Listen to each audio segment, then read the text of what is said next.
Thank you very much. Can we have a roll call, please? Commissioner Blanco, Here. Commissioner Lopez, Here. Commissioner Mohajer, Here. Commissioner Seifert, Here. Chair Dickerson. Here.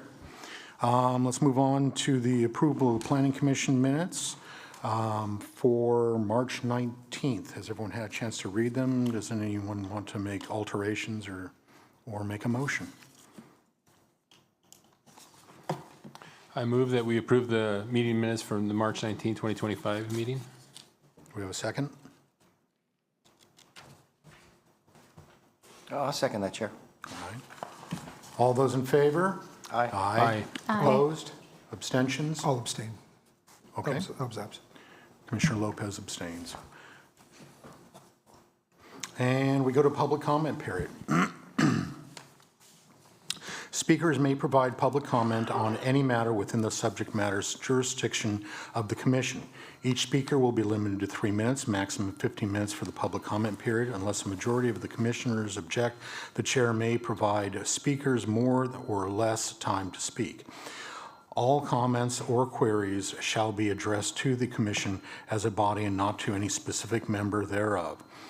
Pursuant to Government Code 54954.2A2, the Ralph M. Brown Act, no action or discussion of the commission shall be undertaken on any item not appearing on the proposed agenda, except to briefly provide information, ask for clarification, provide direction to the staff, or schedule a matter for a future meeting. Is there anyone in the audience who wants to comment or do any public comment on things not already on the agenda? Okay, seeing none, we will move on to the public hearing. And we will start off with the former Sears building remodel downtown permit at 226 East Main Street. And can we hear from staff?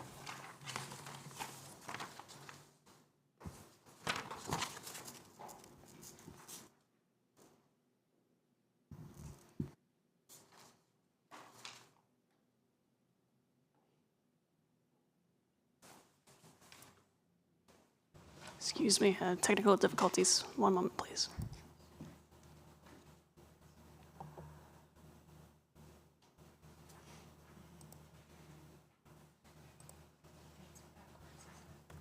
Yeah.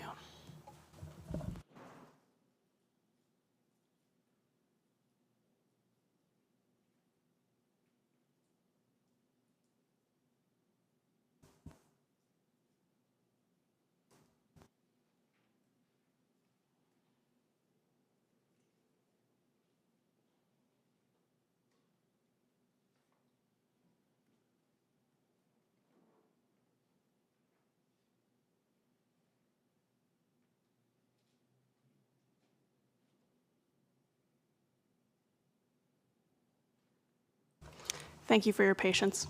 Good evening, Chair Dickerson, members of the Commission, members of the public. My name is Carol Diezenhenny. I will be presenting the application before you this evening for the remodel of the former Sears building, downtown permit DT 2023-0012 at 226 East Main Street.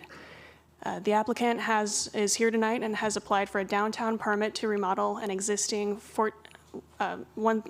114,000 square foot former Sears Roebuck department store in the Town Center East Mall. The project site is at the southwest corner of Main Street and Miller Street and is in the Town Center district Most of the parking lot is in the Gateway district. So the project site, the building is located here, and then the parking lot is in the purple here. The building itself is attached to the Town Center Mall. The downtown specific plan identifies the project site location as both a critical corner and a major corridor of the downtown. Since the project is over 10,000 square feet in size, a downtown permit that is reviewed by the Planning Commission with recommendation to City Council for final determination is required. This is an aerial view of the 5.4 acre project site. The existing two-story building was approved under the Town Center redevelopment project and was constructed in 1986. The Sears Roebuck occupied the building until 2020. Since its closure, the building has remained unoccupied. So this is, I'm going to go through a few slides showing the building exterior as it exists now. This is a view from Miller Street. So starting on the left-hand side, this is the mall entrance. The ground floor entrance is right where my cursor is.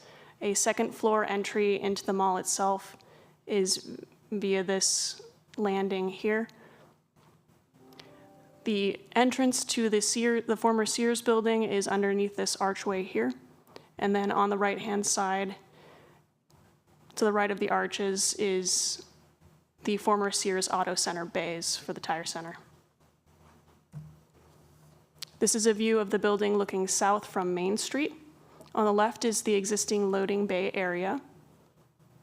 It has some vines growing on it.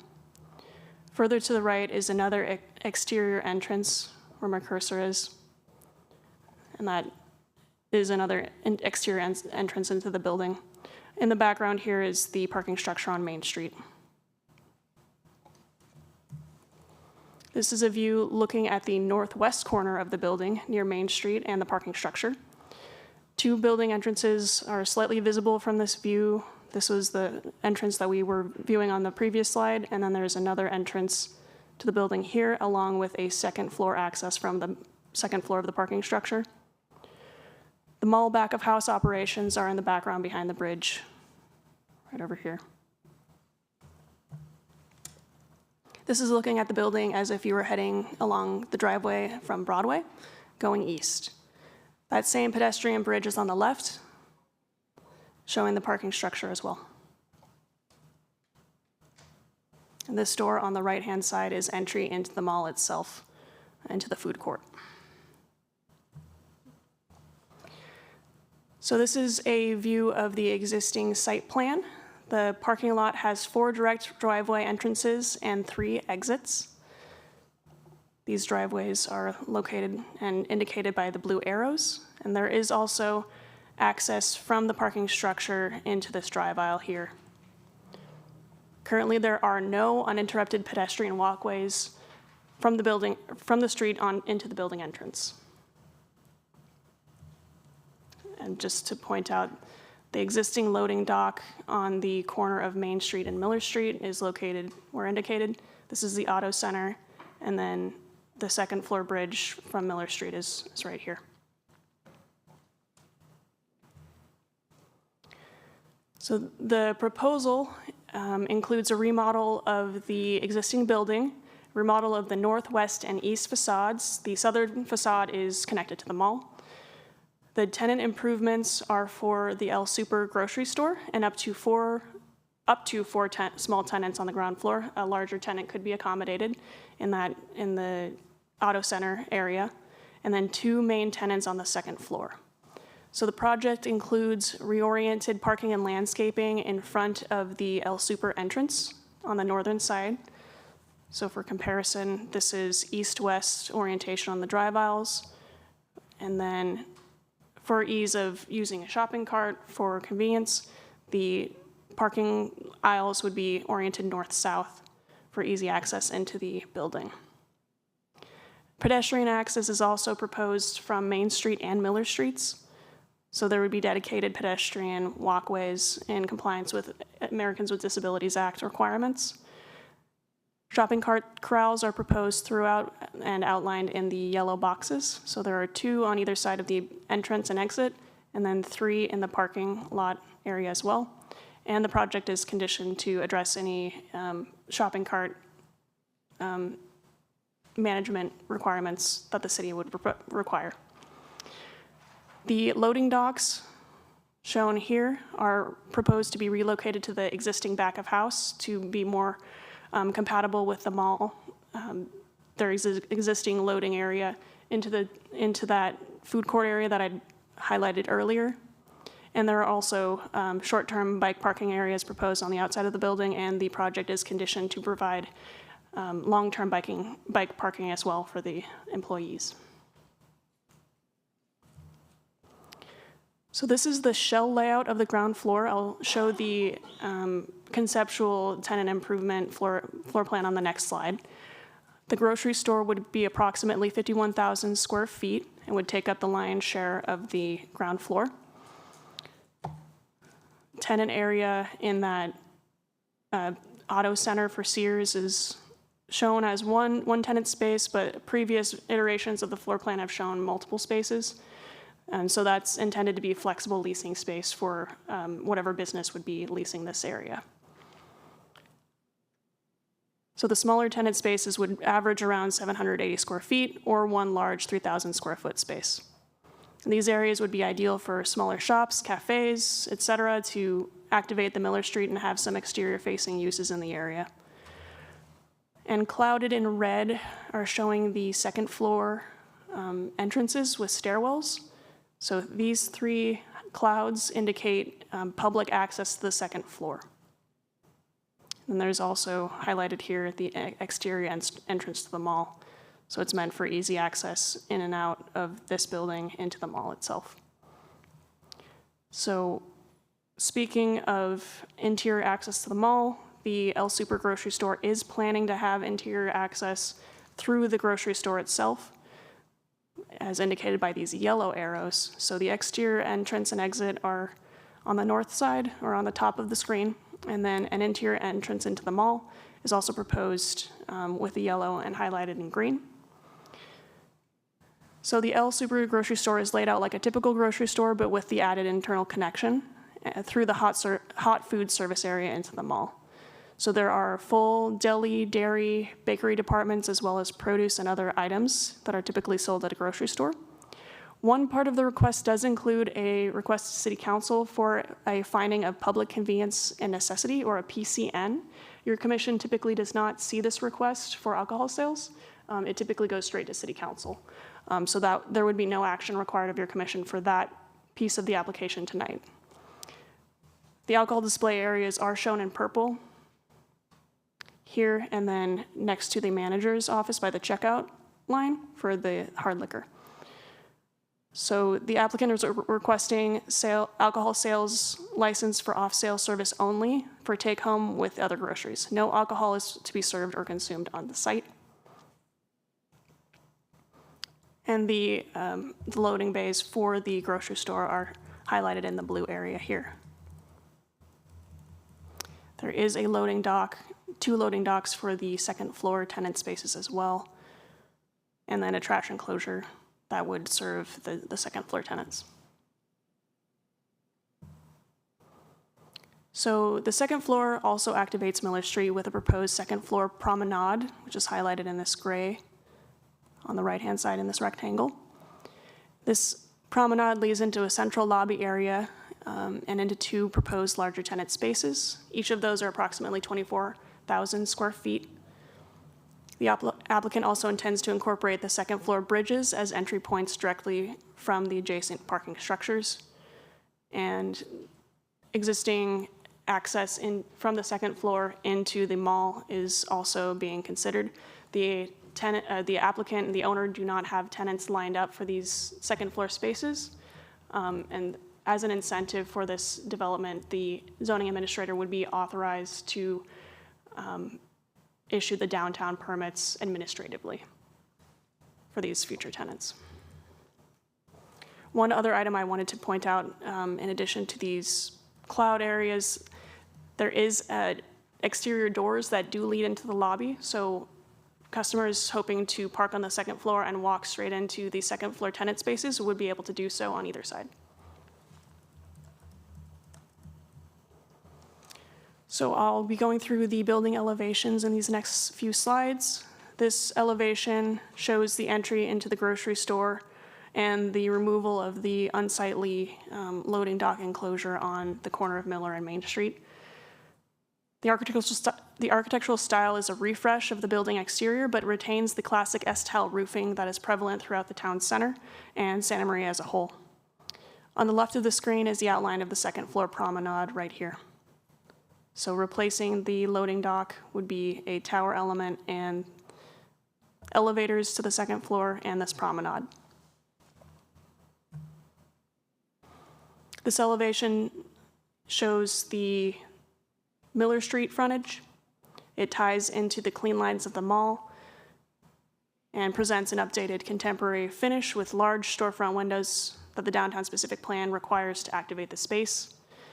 There is some flexibility here for the tenants to personalize with signage and outdoor seating areas. So these are the second floor entries to the lobby right here, and then storefront windows that could be individual tenants or one larger tenant. This is the entrance to the lobby heading to the second floor. And so on the left side of the photo here are those pedestrian bridges that would lead straight into the mall or into a door into the lobby here in the mall entry. So this is the back of house. It's a view, if you were looking straight through the parking structure on Main Street, you would see straight into this, this elevation here. So the relocated loading docks would be on the interior, blocked by the parking structure, not visible from the street at all at this point. And it would continue the existing commercial loading zone pattern on the interior of the site. The applicant worked with their structural engineer to add some windows on this elevation to ensure the pedestrian experience on this side is the best it can be. And a green screen is also proposed to screen the area from Main Street. As previously mentioned, the pedestrian bridge is still proposed as a connection on the second floor. So this is, I did a site walk, and this is a view of a truck loading and unloading or unloading into the food court here. So it's a good illustration of what this area is already being used for and what it could be used for with this downtown permit. On the left-hand side, these are the colors and materials proposed by the project. This is an example of the green screen concept to shield that loading area from Main Street. So the S-tile roofs are quintessential in the Santa Maria's downtown.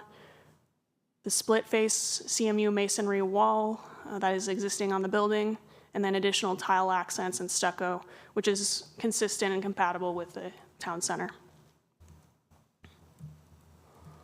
So the project proposes new landscaping, and portions of the old landscaping is proposed to be removed to accommodate the reorientation of the northern parking lot.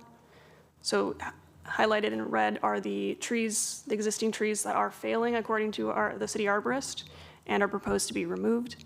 On the right-hand side of the screen, many of these large mature trees on the eastern side of the property are going to be preserved. So there are some large eucalyptus trees that are being maintained and will be protected throughout the project site work. And this was, as I mentioned previously, created in close coordination with the Planning and Recreation and Parks Department staff. So this is a depiction of the proposed landscaping with large canopy trees to provide shade in the parking areas, revamping of the landscaping throughout the site. Many more trees are also being planted in the existing planter areas where the trees have previously died already. And then additional planting and landscape refurbishment is proposed along Main and Miller Street. So here are some artistic renderings of the projects, just a before and after view of what the applicant is proposing.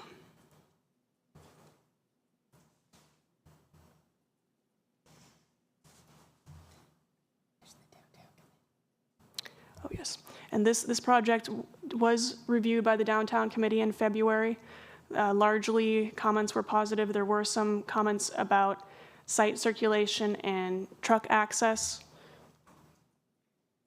And the applicant has provided updated exhibits, and this was studied with a traffic study for the interior circulation. Staff are confident that this project works.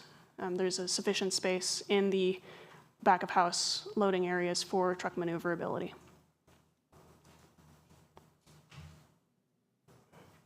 So this is a view of the promenade looking from that pedestrian access way from Miller Street.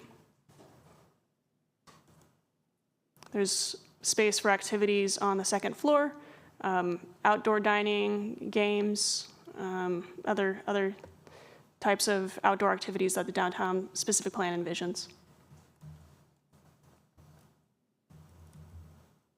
And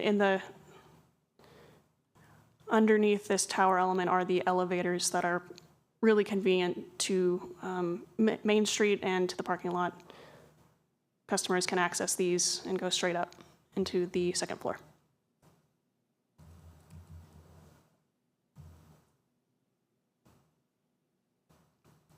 So this really shows the drastic change of removing those truck loading bays and providing a aesthetically pleasing tower finish here.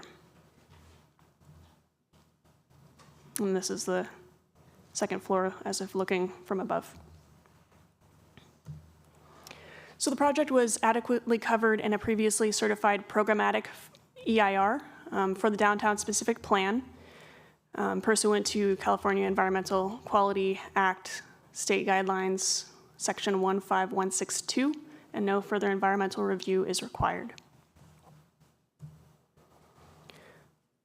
So staff recommend that the Planning Commission approve or recommend that the City Council approve downtown permit DT 2023-0012 with the removal of conditions 8B and 9. These conditions apply to separate agreements that will be negotiated with the stakeholders via a separate process from this downtown permit. The city has also received a comment letter from Gaines and Stacy LLP. So this letter raises some concerns about condition language and landscape maintenance and common area conditions. These conditions referenced in this letter were from a draft that staff had provided to the applicant, and these conditions have been changed to comply with the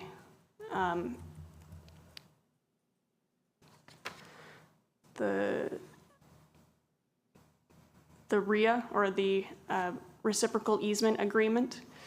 And so staff believes that these are compliant with that agreement. Additional comments were made regarding requirement for a bus stop on Miller Street and improvements to the Caltrans right-of-way. And staff is not recommending any changes to these two conditions.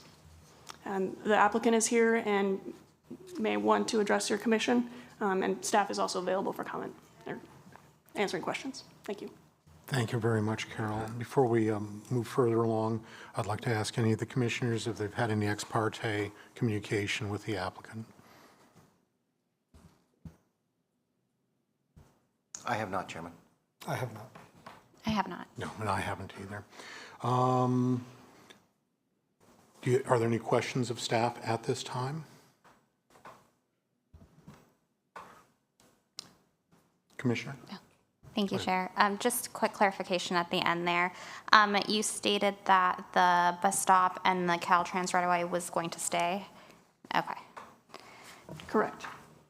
And then I didn't quite glean it from the photos, but the terrace, does that have a direct mall entry, or is that through the market or the top floor? Commissioner Mohajer, I have a floor plan that will adequately address that question. So the access, this was brought up at the Downtown Revitalization Committee, and that very same question came up. So let me get to the right slide here. So the exterior mall entrance leads directly out here, and then there's a stairwell that would lead into this lobby area, and from there would go up to the second floor.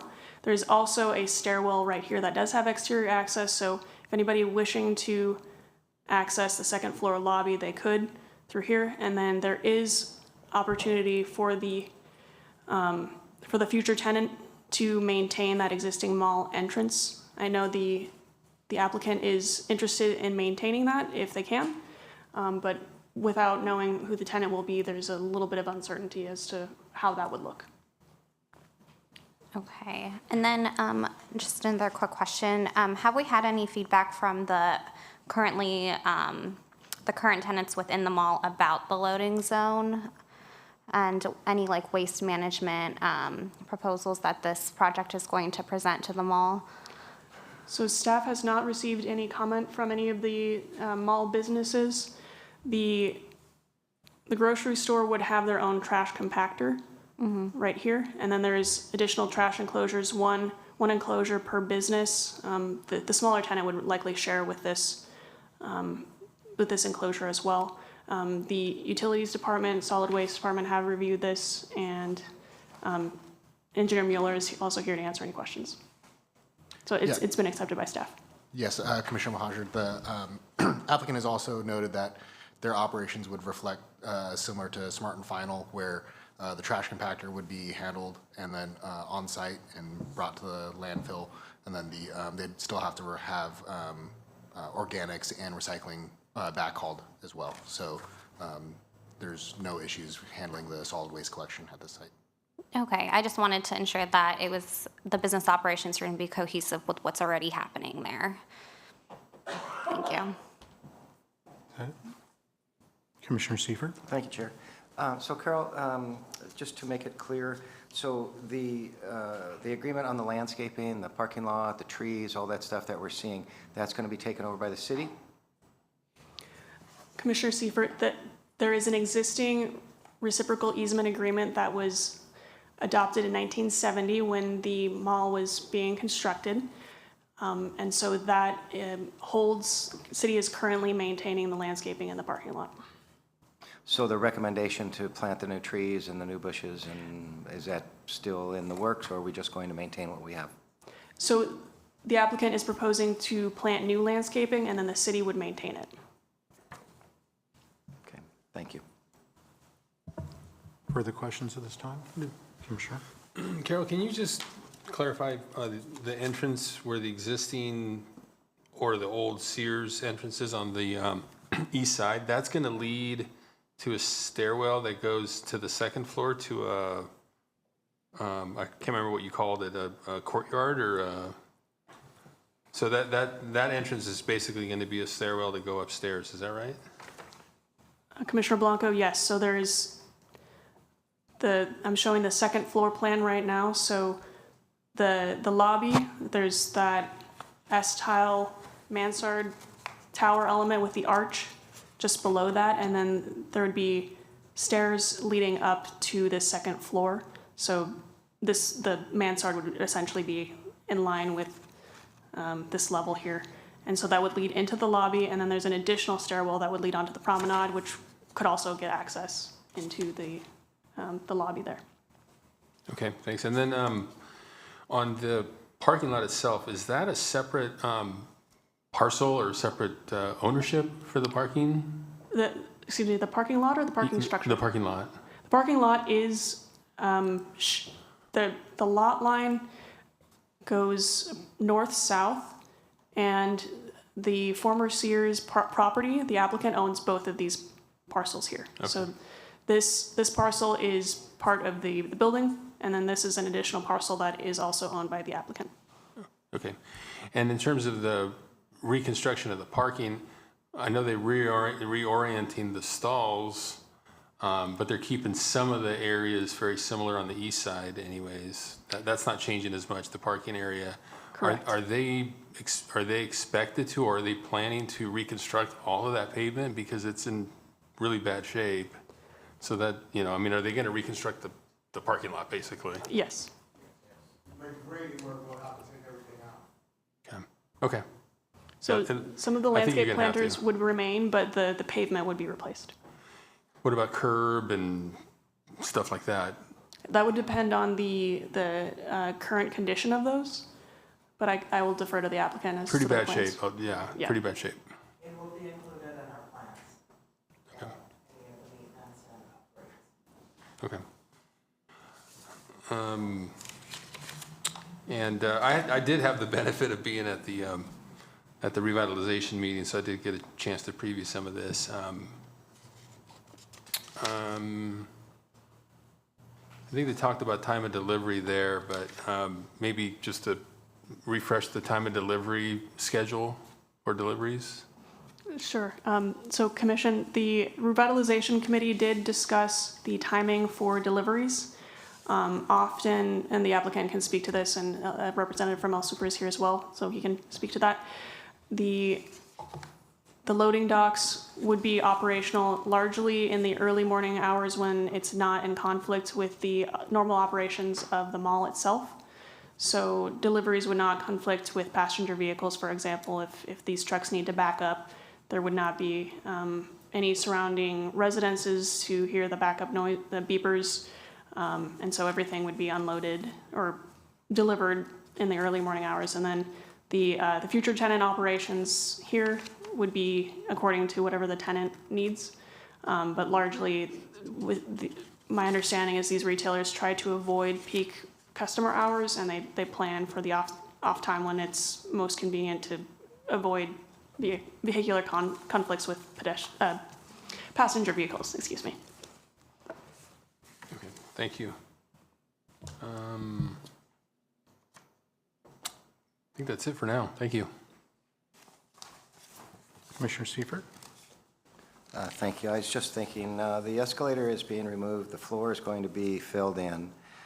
So that is an access and egress. So the fire department has looked at this as far as for the occupancy and these new stairways, the stairways that are existing, that's all going to be feeding that second story. We're good with that? Commissioner As far as safety? Seifert, yes, the building official and the fire marshal have both looked at these plans carefully, and the applicant has worked with staff to determine egress line, path of travel to escape. Everything is in compliance. Building official and fire marshal were very diligent in checking this before it came to hearing. Excellent. Thank you. Commissioner Lopez, anything at this time? Thank you, Mr. Chairman. Yeah, Carol, I had a question with respect to that diagonal Town Center Drive that heads north, and then it hits that small curb, and then it hits the T where the old auto center is. Is there any way we can straighten that out? That's just such a hard area to. I know it's probably not part of the parcel, but the ingress and egress there. I'm sorry, I'm looking at the southeast corner. Yeah, right there. So as you're coming up north on the diagonal through the mall, you have to. You're a diagonal, then you head north, and then there's a slight curb, and then you can go straight going north in front of the former Sears Auto Center. Right there. Yeah, go down a little bit. You see that curve right there? And that comes off a diagonal. Is there any way we can straighten that out? Because it's such. That's a little closer. Yeah, so you're.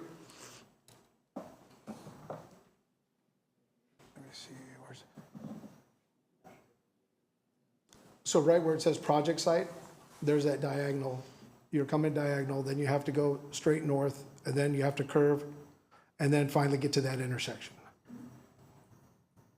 You know, I know there's two different parcels there, but it's just such a screwy corner, intersection. It's really, I use it a lot, and it's. Yeah.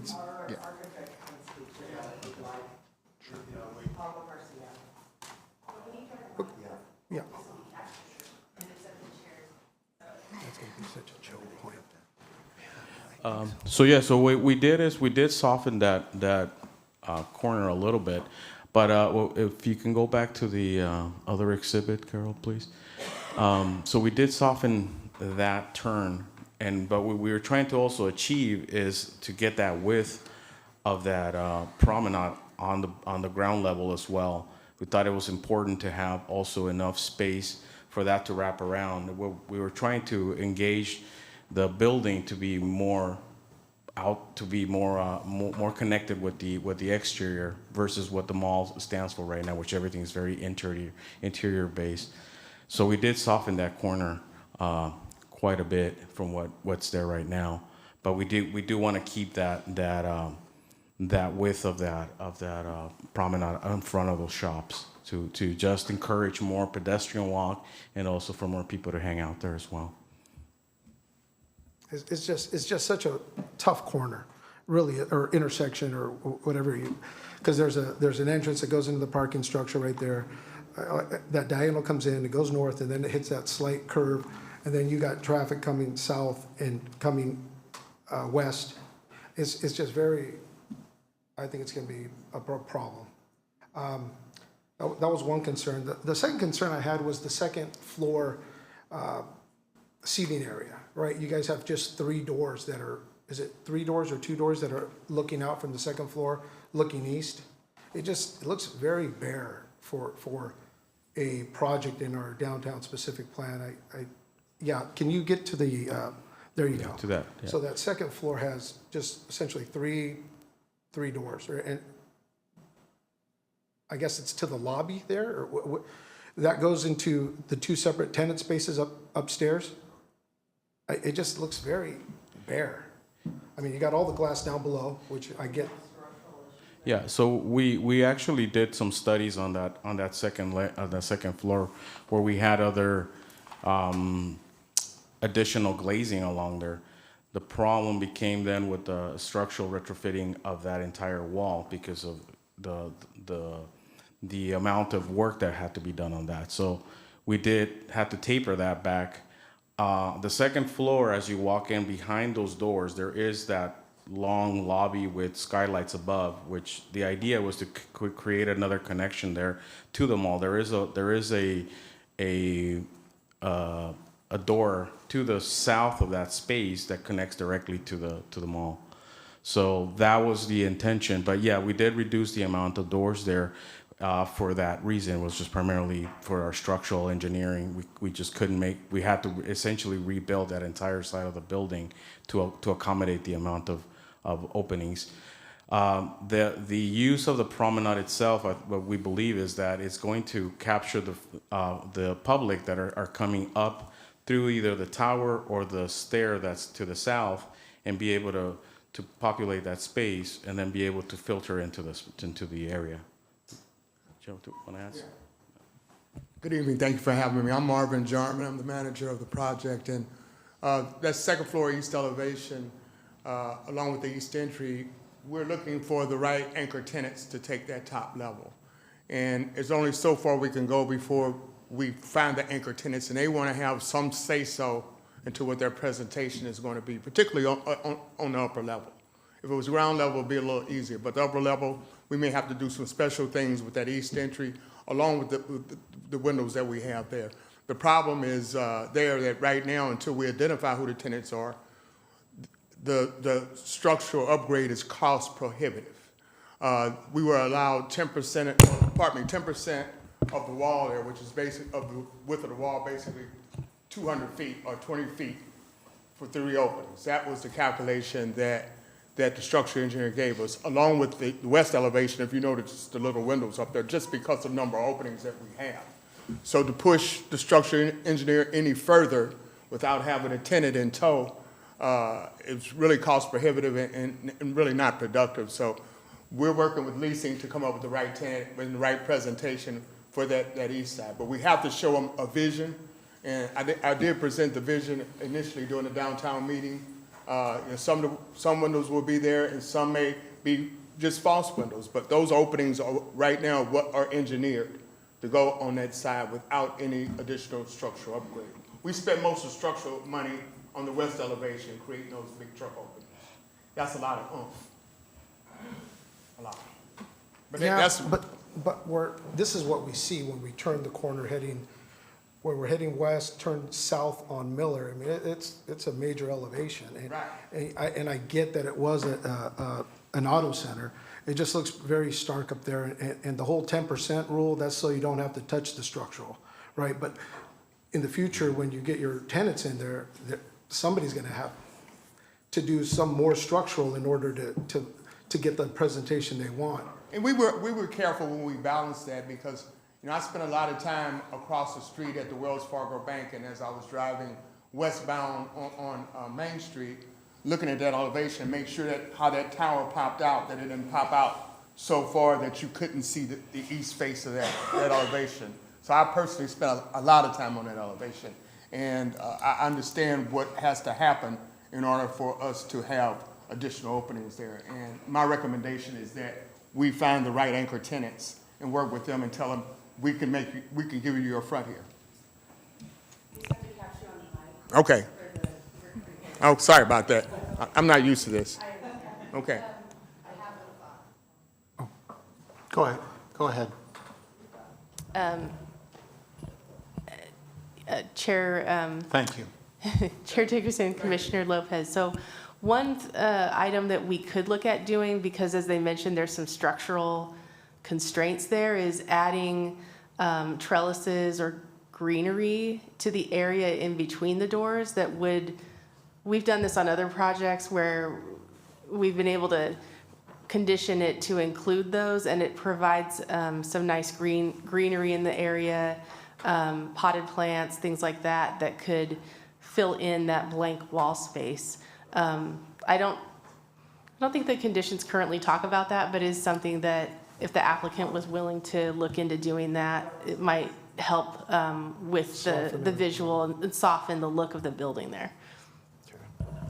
And then one last thing, can we look at the renderings, looking, I guess it's page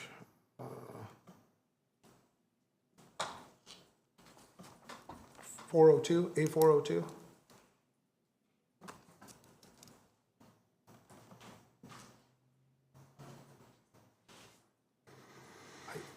I just think those tower elements, they all look like they're the same height, and obviously the one in the center's has it's wider, but they just look massive as you're standing down and looking up.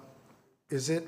I know you guys talked about having signage there, but it just looks very massive as you're walking up. The proportion just, to me, doesn't look right, but I don't know how the other commissioners feel. It just looks very large.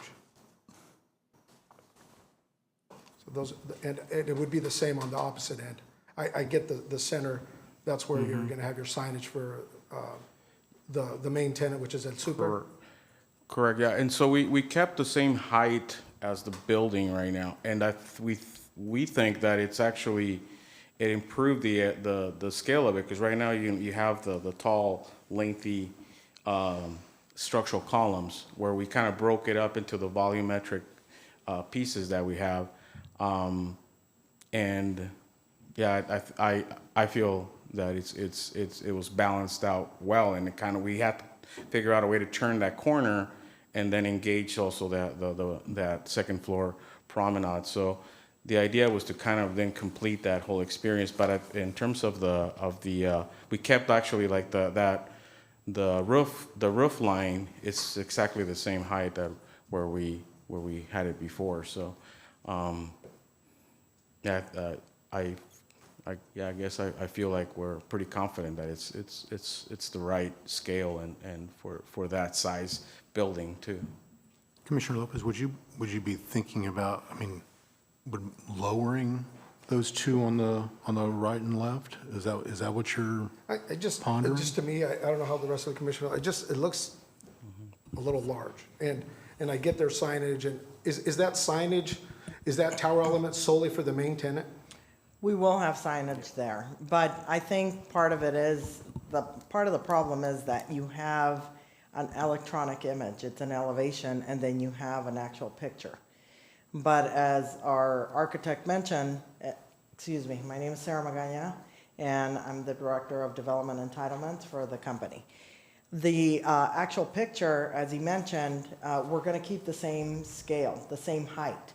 So I think, if we had a different rendering where you don't see all the concrete and you have all the landscaping in, et cetera, it would change the scale, and then it would make it more human size, so that you could see what you're looking at, like the picture that you showed previously, Carol.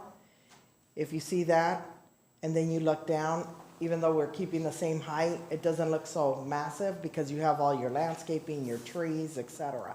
And what we're looking at on the bottom, so that you can get a good idea of what the towers look like, it doesn't have the trees. But you're bringing the towers forward. The same height is back beyond, right? You're bringing the towers forward. That's why, to me, it looks, I pass by there a lot. Because it needs to give some type of dimension. And I don't want to speak for our architect, because obviously he's the expert, but it does give it dimension and it gives it a warmer feel. If you look at the design, it's more appealing and it updates it compared to what we have. And I think that there is a bit of that sort of fisheye perspective that we always force into the renderings. If you look at the elevation that's up right now, the width, height, and the proportion with the building being the exact same size where it's at, yes, it does push forward, but we also pull the sidewalk back as well. And with all the trees that are going to be layered in front of it, it's the scaling is right. I think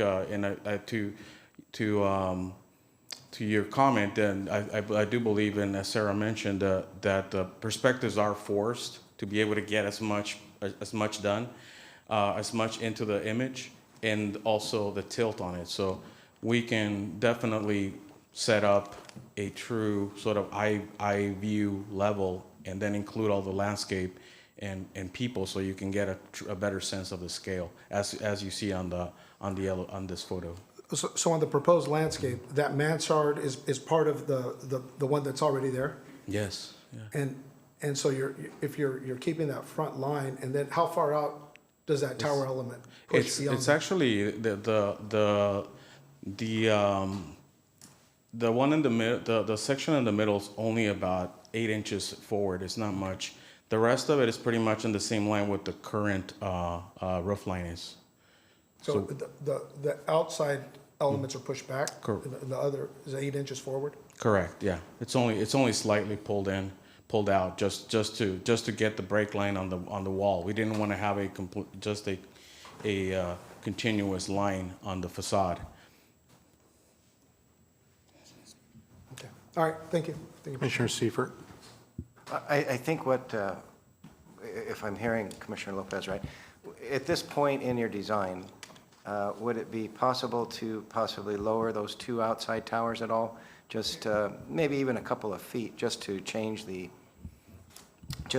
look. And the other question I would have is, are you incorporating that square footage into the building, or is that just going to be an empty space that you're making those towers into? How does that work?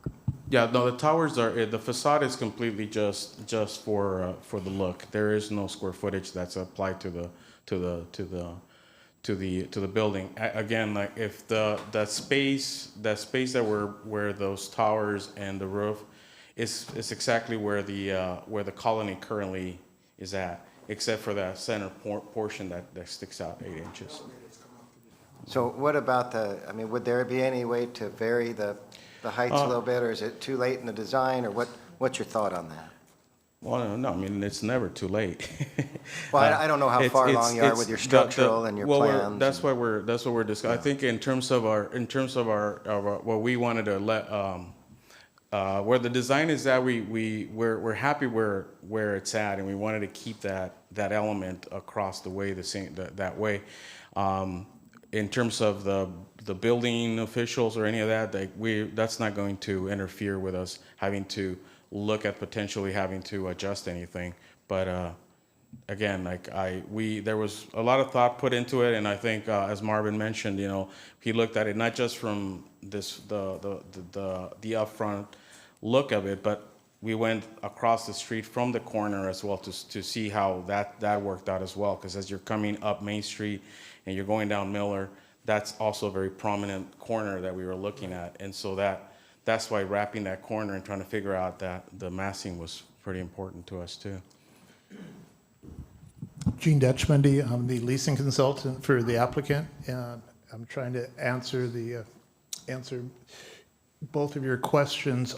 On the facade, you're going to have the El Super on that center white portion, and on the adaptive reuse of this building, we're bringing in 3 tenants instead of the 1, and I think we have a 51,000 square foot floor plate, and then we're going to have 2 25s upstairs. Both of those signage are going to be on that left side. And we've played with this so many times because every tenant wants to be shown to Main Street. And because it actually shows to the side street. And so we were going to have the big El Super on that front sign, which is probably a little bit smaller than the Sears.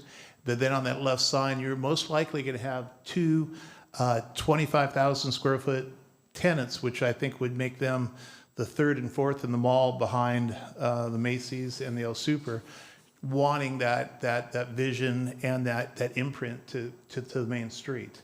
So it may look big because you're thinking about, hey, they already have the signage in the middle, which is El Super, but that one on that side is most likely going to have two national anchor tenants above 25,000 square feet. No, I understand that, but just having those three all the same height, I think, is the issue.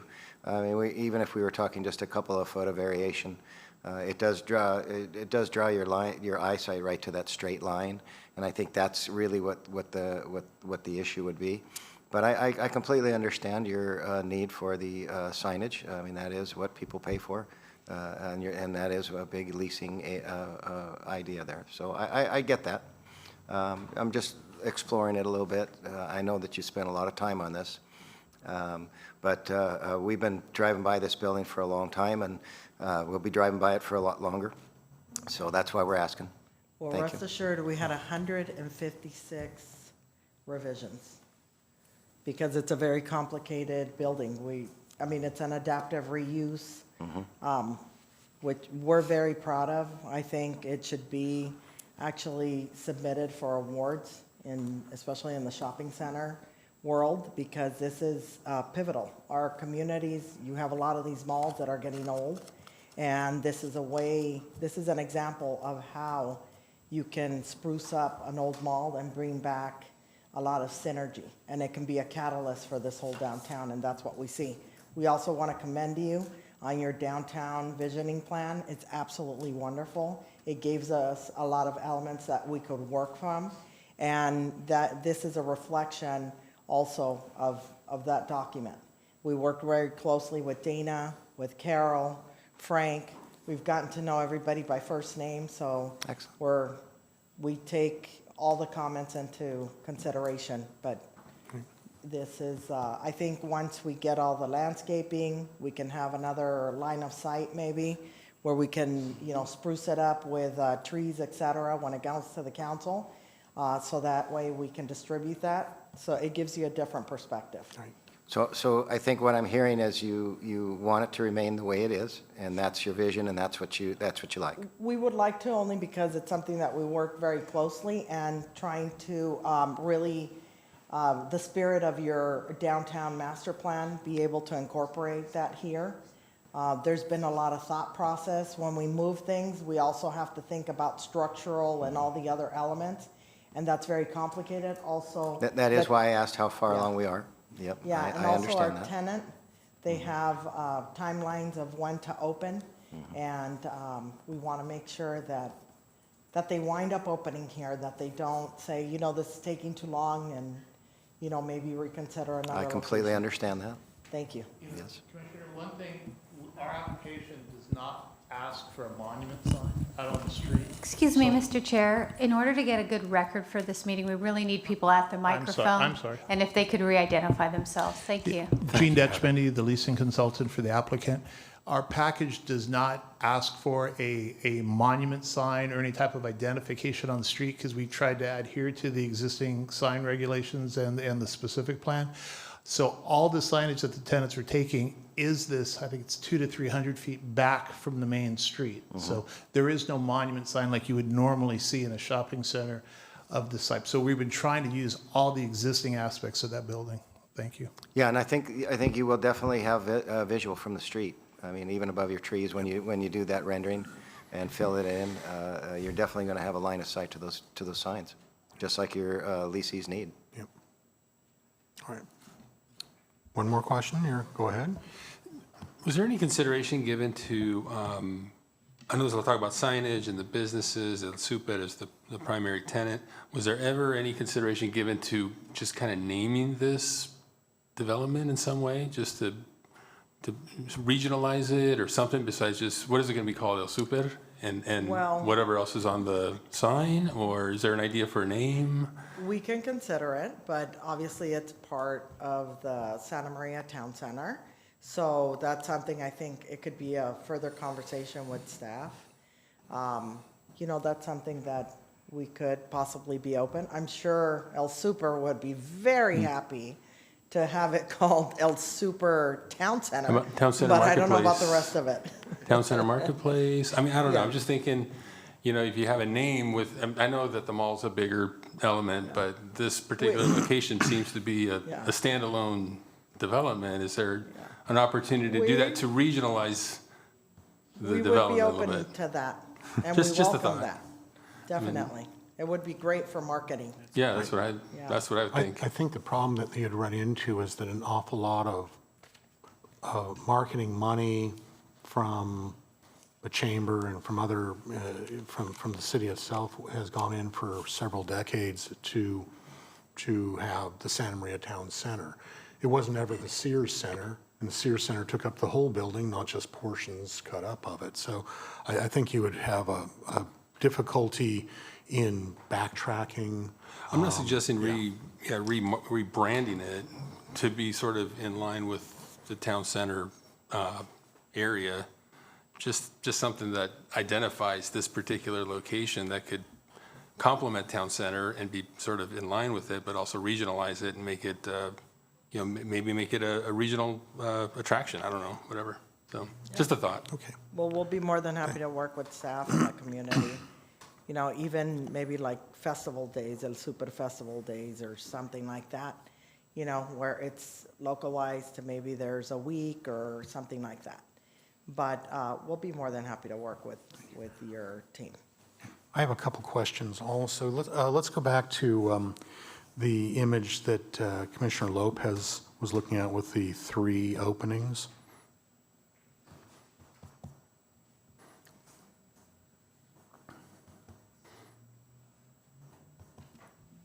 Thank you.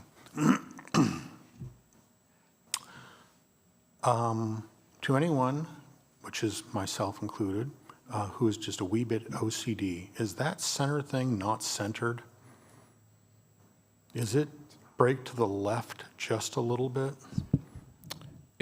Pablo Garcia, project architect, and yes, it is. It's because our masonry, as you see our grid lines, our masonry layout and the bays are not centered along that side.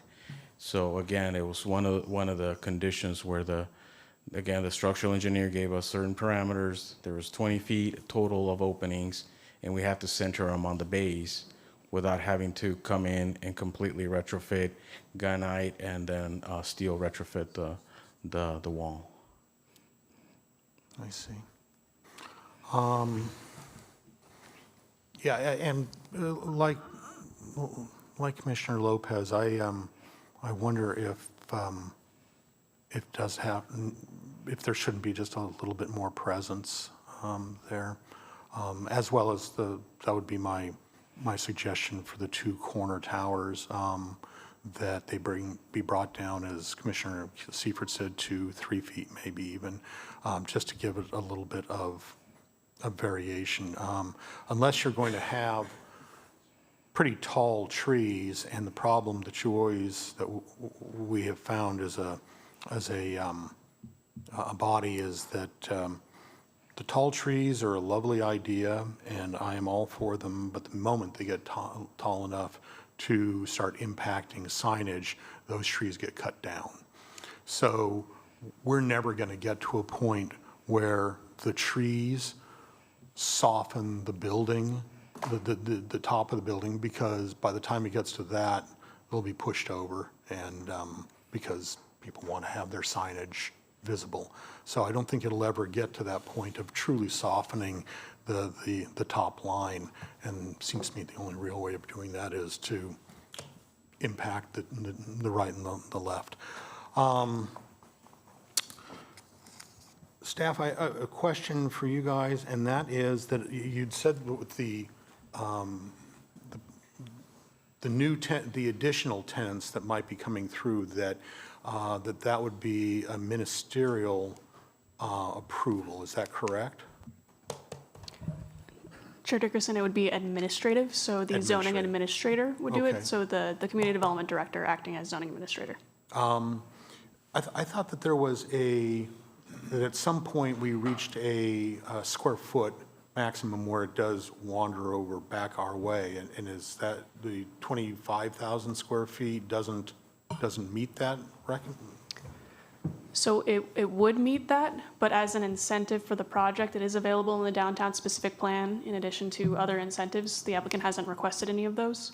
But to streamline the review for these additional tenants, staff recommended a zoning administrator review. Okay, so it's a recommendation, but if for some reason this body wanted to see who the tenants were, we could strike that or have it brought before us. Correct, yes. Okay. Okay, those are my questions. Any further questions at this time? Of staff, more or less, but I know we've kind of fudged into the applicants. Why don't the applicant, if you guys... Sorry, Oh, Chair, my I'm mic sorry. wasn't on. Quick question, and clarification from staff, if anything, but currently, does the mall parking lot utilize some type of like patrol or security? Commissioner Mulhauser, yes, there is a mall security vehicle that I've seen driving around when I've been walking the site. They patrol as well as the rangers, city rangers, I've also seen out and about in the town center mall. Recreation and Parks also street sweeps the mall with a specialized vehicle, and so maintains that as well. Is that gonna kind of, I guess, like bleed into, you know, this proposal as well? I'm just asking because understanding there's a potential to sell alcohol, and I just wanted to know if there's some type of security also supplementing the apartments that are like popping up right next door. Correct. So the as part of the conditions that were removed, the city is also actively working through looking at the reciprocal easement agreement, bringing in the stakeholders to discuss these very issues, including lighting, security, parking lots, et cetera. So those are all separate conversations that the city is contemplating at this point, but and of course the tenants may also choose to employ their own security within their spaces or contract out and provide additional security. So that there could be supplemented security as well as any additional as needed that could be increased. And then just a suggestion, I know cities bring these up from time to time in these mall centers, but emergency call boxes I know are a thing for shopping centers like this. Correct. That is something that staff has been thinking about with these, the downtown redevelopment, especially by the Follis remodel for Heritage Walk lofts. That topic did come up, and so that is also included in the discussions. Okay, thank you. Okay. You know, there's going to be more questions after that the applicant give their thing. Do you want to do it then? Okay, we'll do other questions at that time. If you guys have a presentation, then why don't we get to it? Well, I think your staff has done a fantastic job. And But once again, your name for the record. my apologies, Sarah Magana, Director of Development and Entitlements for Thank the you. company. My apologies because I'm a little under the weather, but I wasn't going to miss this today. We basically, these were a lot of the images that we provided. We do have a full set of plans, obviously with the anticipation of our tenant, because they thought we would be at these hearings last year. So we are very anxious to get them ready to open.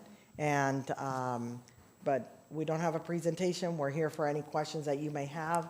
If you'd like to see, we can enhance some of the elevation so that you could see it with landscaping and all these other items. These are things that we're going to plan to do, especially if it's recommended, you know, for the city council.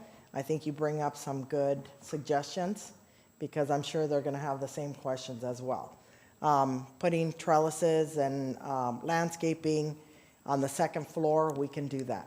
There's some beautiful examples in other centers that we have also done where we have trellises with vines, et cetera, fills in the space hopefully we get some huge, great tenant, national tenant to come to the site, and there's more that they want to do.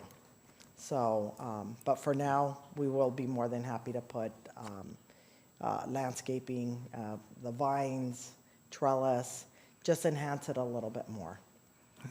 Thank you very much. And also, just to Pablo Garcia, our project architect, in terms of you mentioned about the trees and cutting down the trees and all the growth, the number of trees and the layout of the trees and the size of the trees is now governed by a California Green Code, and so therefore it has to be kept up to that level precisely for the amount of shade to avoid the heat island effect. So it's something that is Well, it's true, but you can always swap one tree for two, can't you? And all of a sudden, you meet the requirements, and you cut down the taller trees, which is what what might have mitigated the line at the top.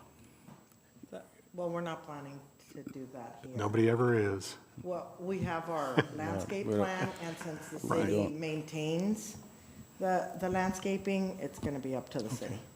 Thank you very much. Is more of your presentation, or We're good. or questions? Okay. Thank you, sir. Commissioner Blanco, you have a question? Thank you, Chair.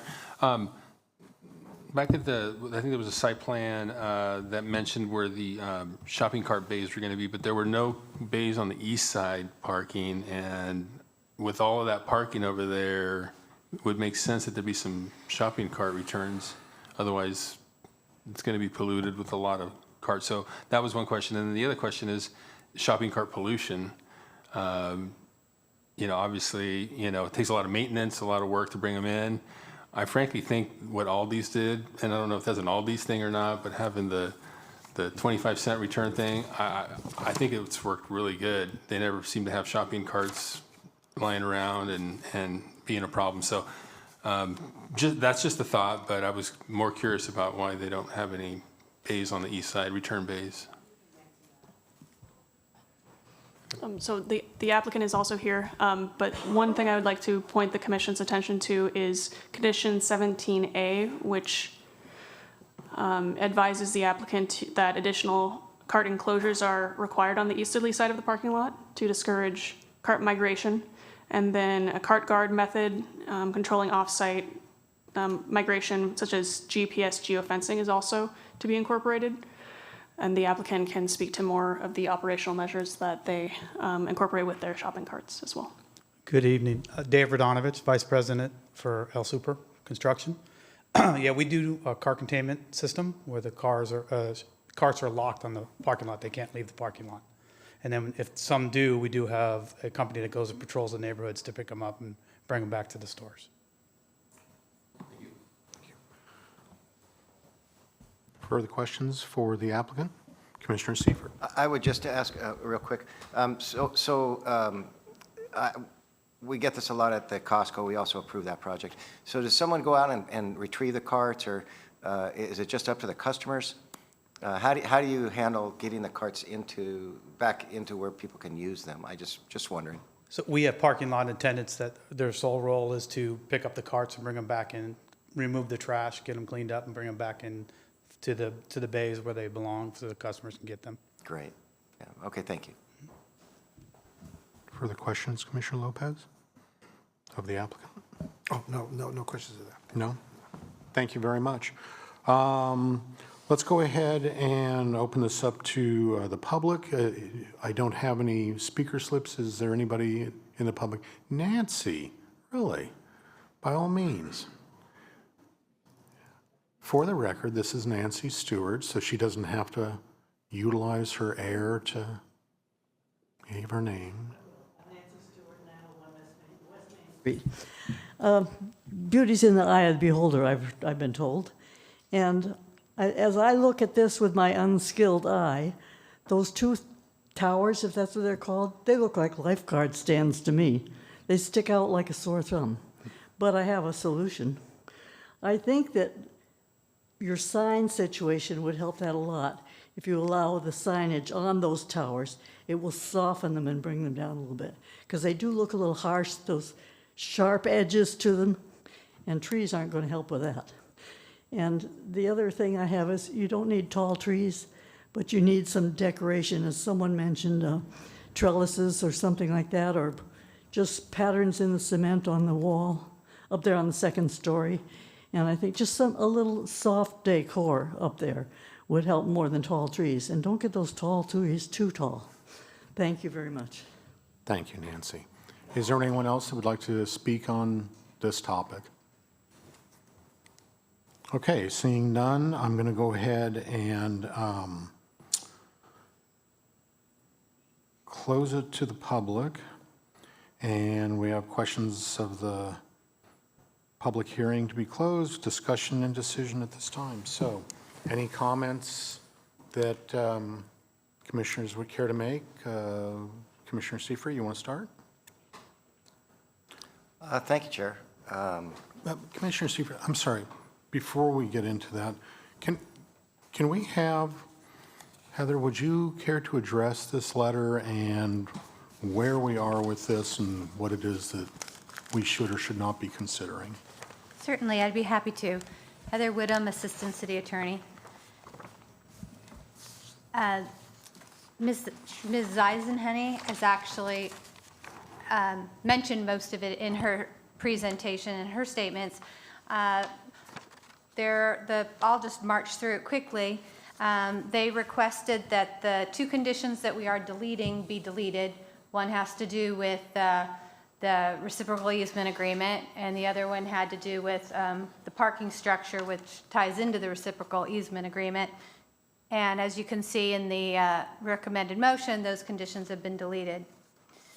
The other thing that they addressed was the bus shelter. They were opposed to being required to do the bus shelter, and staff does not recommend removing that, as you can see from the recommendation.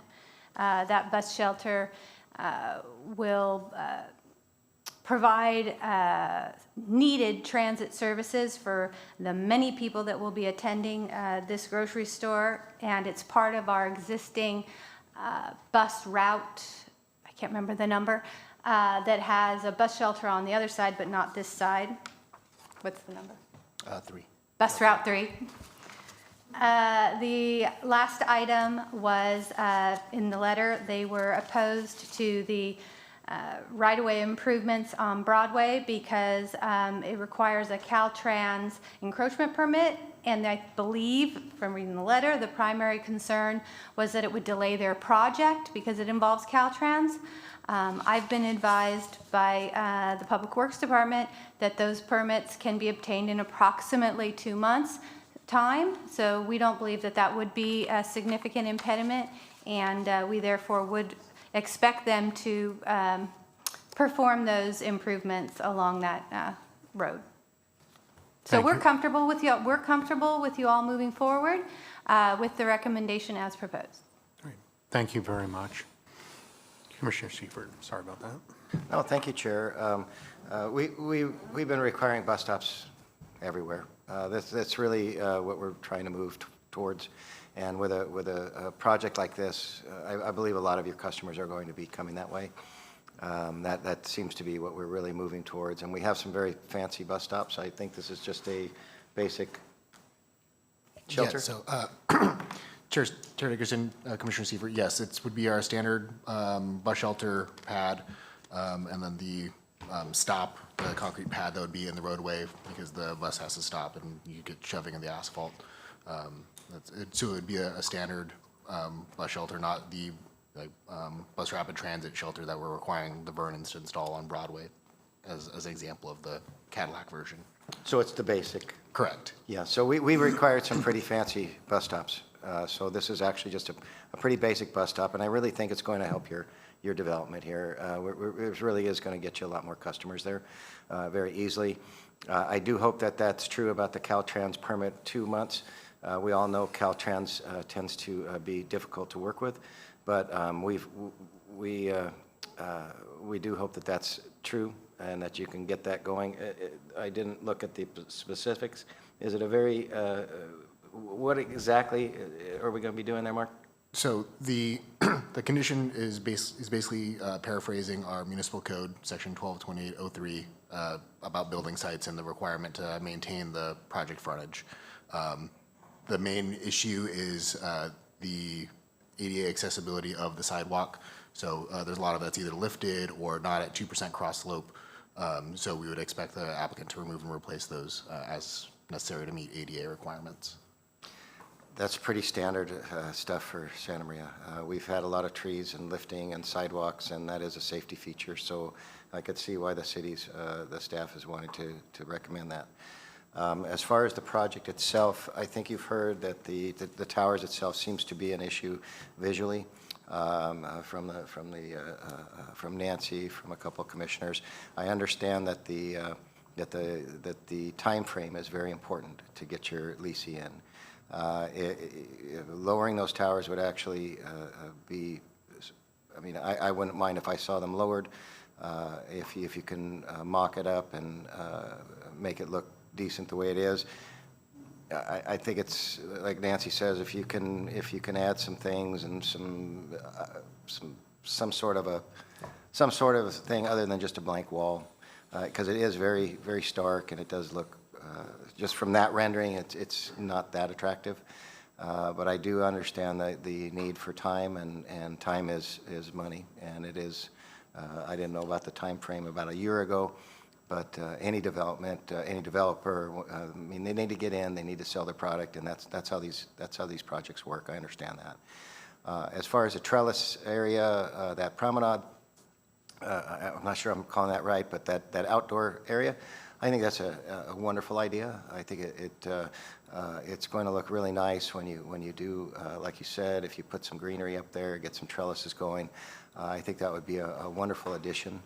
I think overall what you're doing is you're giving us a really nice project that's going to revitalize that area. It's been unused for so long, and to see people in there and to actually get it working again and see cars in the parking lot, and I think it's going to be a real helpful for the city. So I'm really happy to see you here tonight, and I know that we're asking a few things.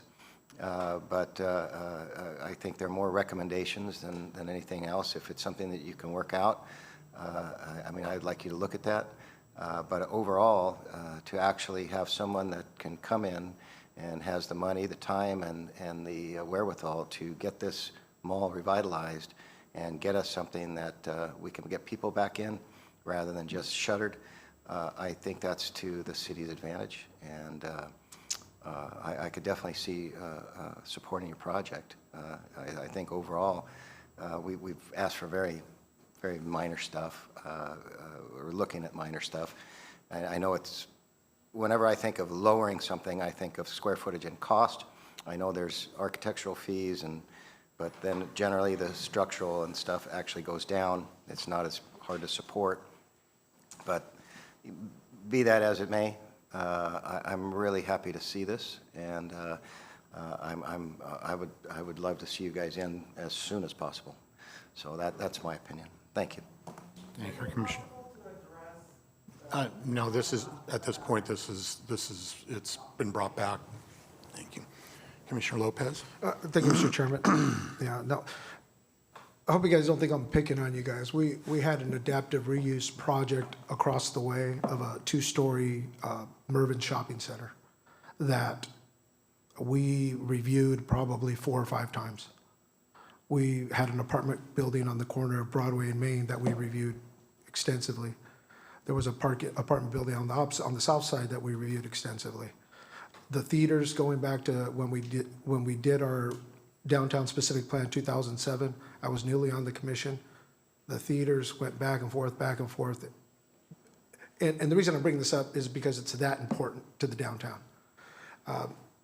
Looking at this project, I get it. I understand the costs that are involved in trying to get attended in here. I just think that there should be a little bit more. That's just my opinion. I like I like the idea. One of the things that was really still irking me, because I'm looking at it, is the circulation from the town center, that diagonal that I talked about, going north and then curving, and then I just wish there was some way we could do something there. You know, I don't know what that is at this point in the game. I know you guys are still gonna go to city council. But just some of the things that I brought up, I felt was important to meet the downtown specific plan requirements. I know you guys worked with staff on that. You guys brought a material board. And, you know, I just think back to the phallus remodel. I mean, we went over roof tile colors, styles. And that was a big undertaking over there. So,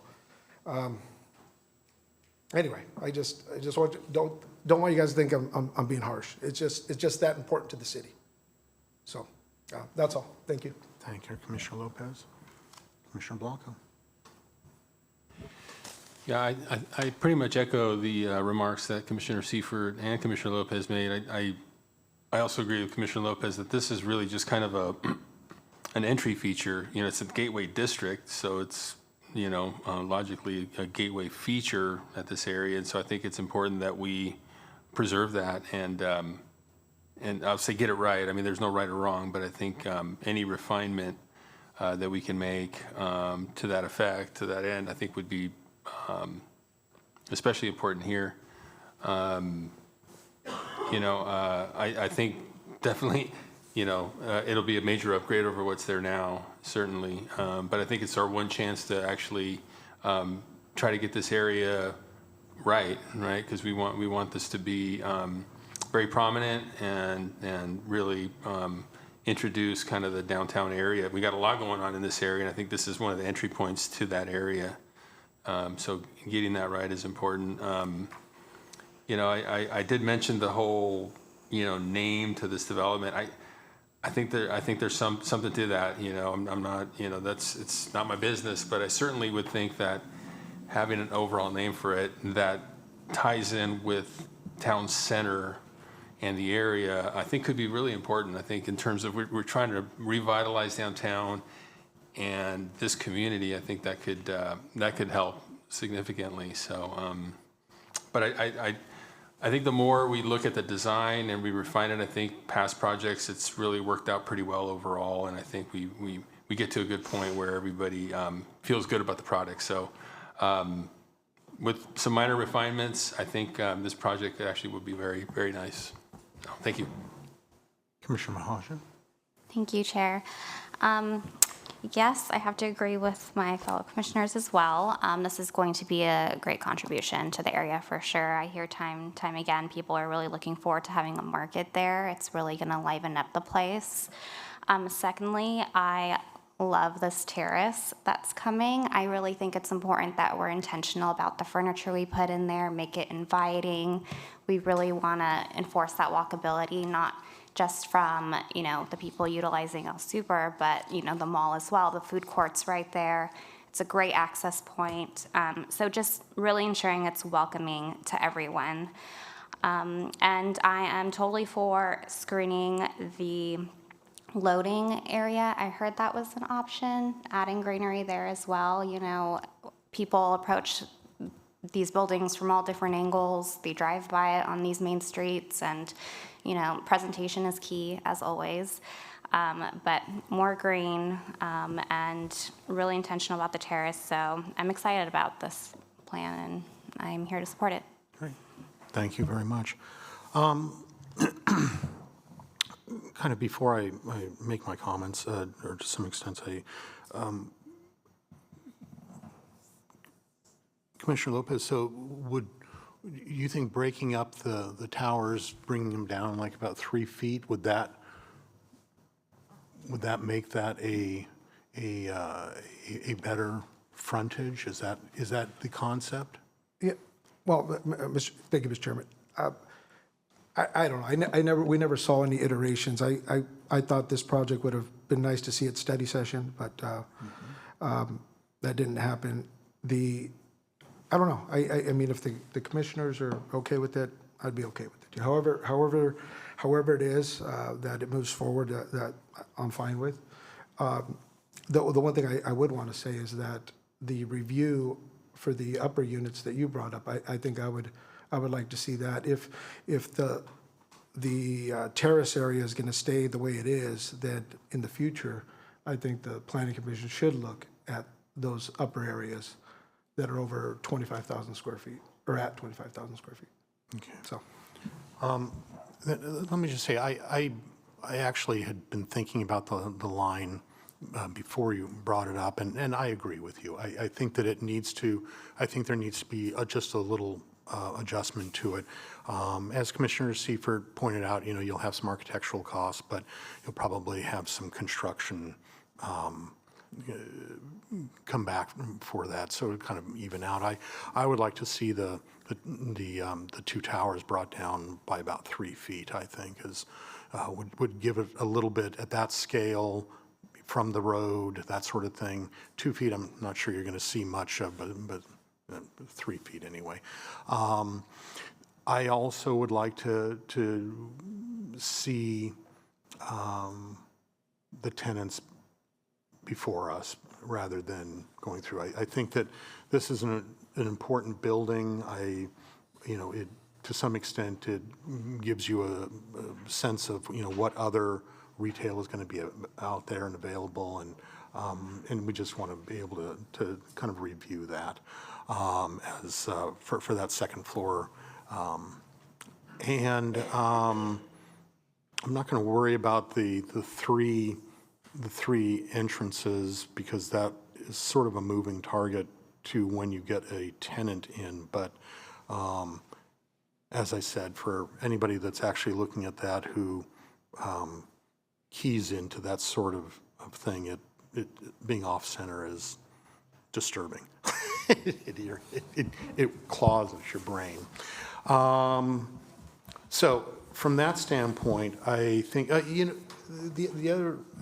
other thing is I want to readdress Commissioner Lopez's discussion about what could we do with that turn on the road to make that a better thing. As Commissioner Blanco stated, that we kind of get one bite at the apple here of improving this property, and I certainly see where Commissioner Lopez is coming from on this. And what is it that we could do to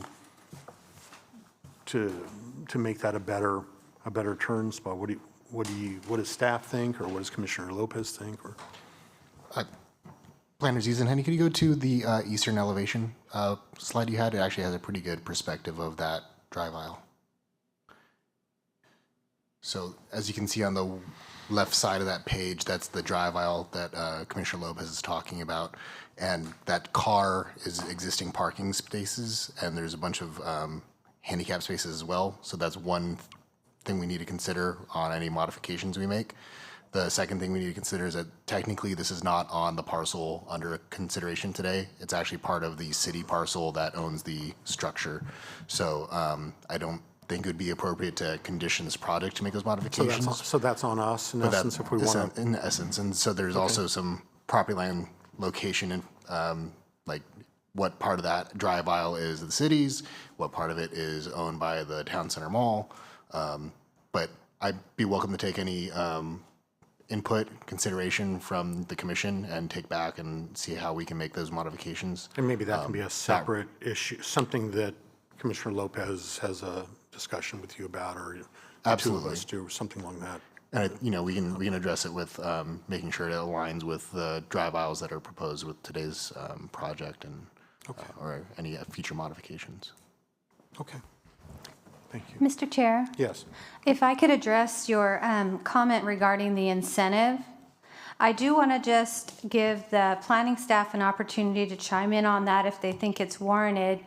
Our downtown specific plan specifically provides for incentives when an applicant meets certain criteria. And the applicant, we have quite a few incentives that are available. And that's the only incentive, my understanding, that the applicant was seeking was having those done at the administrative level. And I might be worth hearing from staff just how important that is to the applicant. If there was negotiations that we're unaware of that led to those incentives. I just think there could be more to the story that maybe we should hear from planning staff.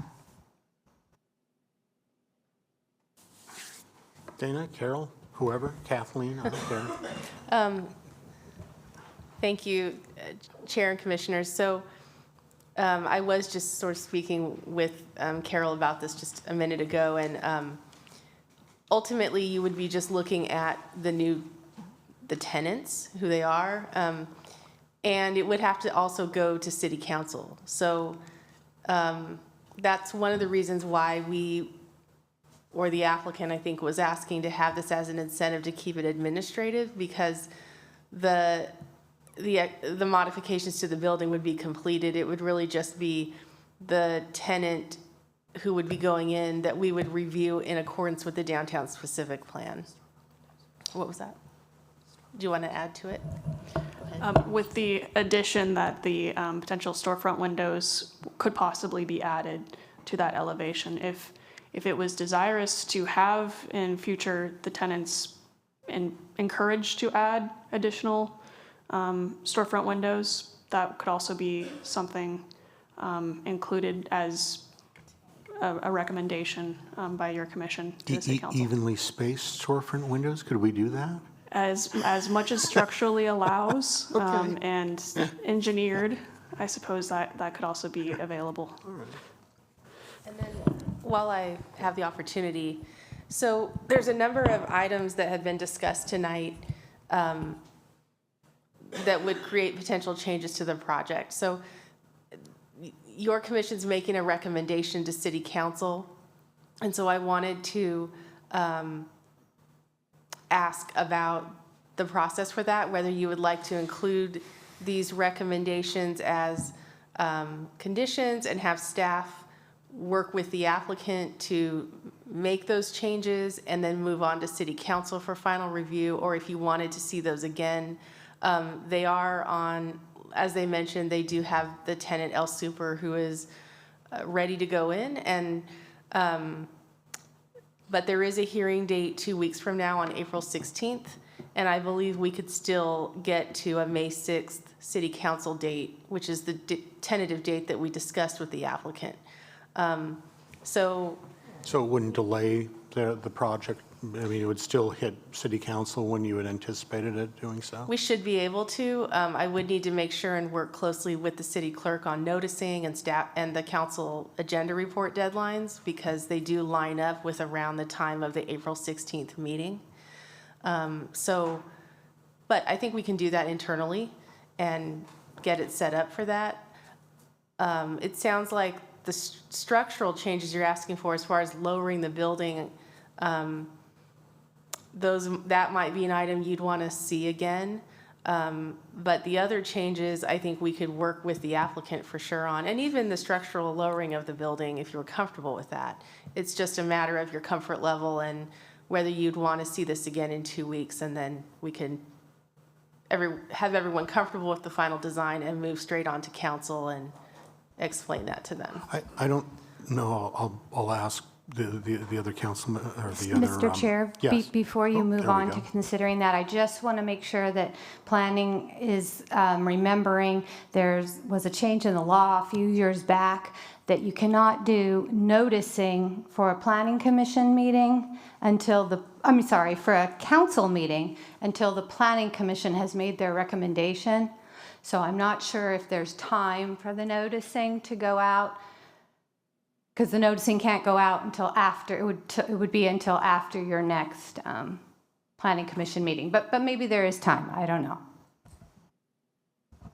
How do we consider that? I mean, is there time or isn't there? I guess that's my question. Well, the noticing is typically 10 days. I'm looking at Kathleen because she completes the noticing for us. So it's typically the Friday before. for the following meeting, so I believe we could accommodate that. So we would have a Wednesday Planning Commission meeting, and then 2 days later, you'd be able to notice it regarding the city council. Is that accurate? On that day, yeah. It sounds like it may be an issue with the legal ad, though, for the newspaper. It'd have to run on a Saturday. So there's a lot of small details. And so that's why I brought this up, because I think, I feel confident that we, as staff, could work with the applicant on your recommendations. But again, it's your discretion. It may push out their hearing date. And I'm sorry, I'm not able to confirm it one way or another, but the city clerk takes care of the noticing for the city council specifically. I mean, I don't want, and I'll ask the others, but I don't want to delay their project especially if they ultimately, you guys work it out and they agree to everything. I don't want to delay their project, but Commissioner Seifert, what do you think? I certainly don't want to delay the project. I don't want to risk losing this for our city. But one thing on the facade, I was just thinking, if lowering the building creates really problems, the other thing that you have is you have that cornice. All three cornices are identical. So if you took the outside cornices and changed those, that would be a minor change, wouldn't it? I mean, something that could be done fairly easily, and that could be done at the staff level, working with the city council, and this thing could move forward. This is where study session really comes into. We have a thing here we use as a study session, and you get to come and talk to us, and we can work all this stuff out ahead of time. So, as Commissioner Lopez said, we're seeing this thing for the first time, and we're used to having a little bit more input on the projects, and especially on a project that is so impactful for our city. So we're really, I think you can tell we're all really trying to work with you here, and we don't want to slow you down. We don't want to hurt the leasee. But I think a simple solution, rather than lowering that whole tower, because it is massive, if you were to change the cornice, maybe do a different cornice, maybe bringing it down, you might be able to get the same effect visually of lowering that mass without really doing anything different than you've already got planned. I'm not supposed to be speaking to them because we're closed. So staff, if you can work with them on that, I think that might actually do what we're trying, because I think really what we're trying to do is it's the visual of those three towers being identical that I think really seems to be the point here, and just changing the cornice, that's really a non-structural aspect that the artist, the architect, he gets out there, he gets his eraser and the computer these days, and he changes those two towers with a different cornice effect, and then works back with you because I don't want to get into a position where we're holding this up, but I do feel a little bit,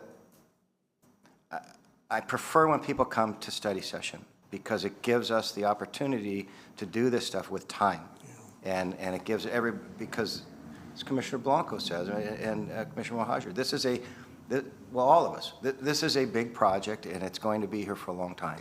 So Chair Seifert, thank you so much. I just wanted to mention, we had a moment to look into it, and we can make the city council date that I discussed with the noticing. Kathleen did some research. So if you'd like to see this come back on April 16th, we can show you the changes. We did have this go to the Downtown Revitalization Committee, which Commissioner Blanco staffs that committee. That is one of the reasons why we didn't also do a study session, as we had that meeting as well. But I totally understand your concerns, and I did want to just confirm that it won't slow them down to go to council if you want to see it again with some of these changes implemented that your commission's recommending. Me personally, I wouldn't want to take that chance that something slipped or something happened. I know that the city council is quite capable. If you give them a rendering of this and you give them a rendering with a different facade or a different cornice on it, they're very capable of picking A or B. And I would be very happy with that. I don't think I really need to see it. I think we've voiced our opinion. I think we're all talking about it. And I just, anytime we start rescheduling and coming back, we have the chance of delaying this project. And it's a very important project for us. I don't want to delay it, but I think it would be important to just maybe have a couple different options for the city council as a recommendation from Planning Commission that they could pick. So that would be something that I would be fine with. Commissioner Seifert, I understand where you're coming from. I would hope that it wouldn't delay. To some extent, I look at our job as making these decisions before it hits the city council, so they don't have to pick A or B. But also, the question about the cornice and changing the center one, which now they have an option, lower the two towers on either side, fiddle with with the top part of the central one. The problem I think that they're going to run into is picking one or the other, because right now you have a tenant who wants signage, which means they're going to want the maximum amount of square footage to create their sign. If we eat up the only existing tenant's square footage, then they're going to have a smaller sign, versus if you go to the ones on either side, then it becomes kind of a fait accompli for whoever it is they end up signing a lease for down the road. I'm just talking about the outside towers. I'm not talking about moving the inside tower at all. Oh. I think that's the tenant, that's the guy that's here, has the skin in the game. If we were just to change the cornices. I misunderstood. On those outside towers, I think it's a non-structural change, and I think it's something that would change it in a significant way, that now it's going to break up, as Nancy suggested, it's going to break up our line of sight, as Commissioner Lopez suggested. It's not going to be just a single line across. It's a simple solution, but I don't know if that's a solution that everyone else would go for. But Commissioner Lopez, me what do you personally, I wouldn't have a problem with that. What do you think, Commissioner Lopez?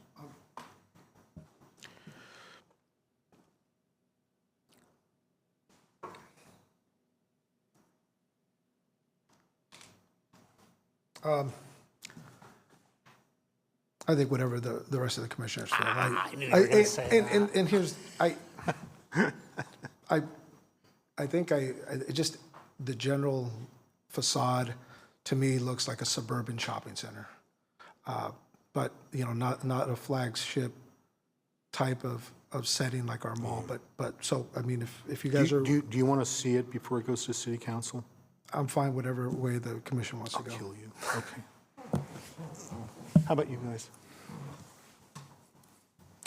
Well, it sounds like it won't delay the project if we bring it back one more time. So I wouldn't mind seeing it, because seeing is believing. So, rather than, like you say, maybe leave it up to the discretion of council, not that they're not capable, but if we can address it here at another meeting, and that's okay with the applicant and everybody else, and it doesn't mess up their schedule, I wouldn't mind seeing it again. Maybe we can resolve a few of these other little snafus too. Maybe we can get a little bit of a rendering on the east elevation that kind of shows us what that could actually look like too. So there's a lot of little things that I think could be refined relatively easily. And one more meeting. We've had multiple meetings on a lot of projects, and this one is important enough that I think, why wouldn't we have an extra meeting if it doesn't affect their schedule, and if it's not too inconvenient for people? I don't think it would be. So I would support another meeting to see what actually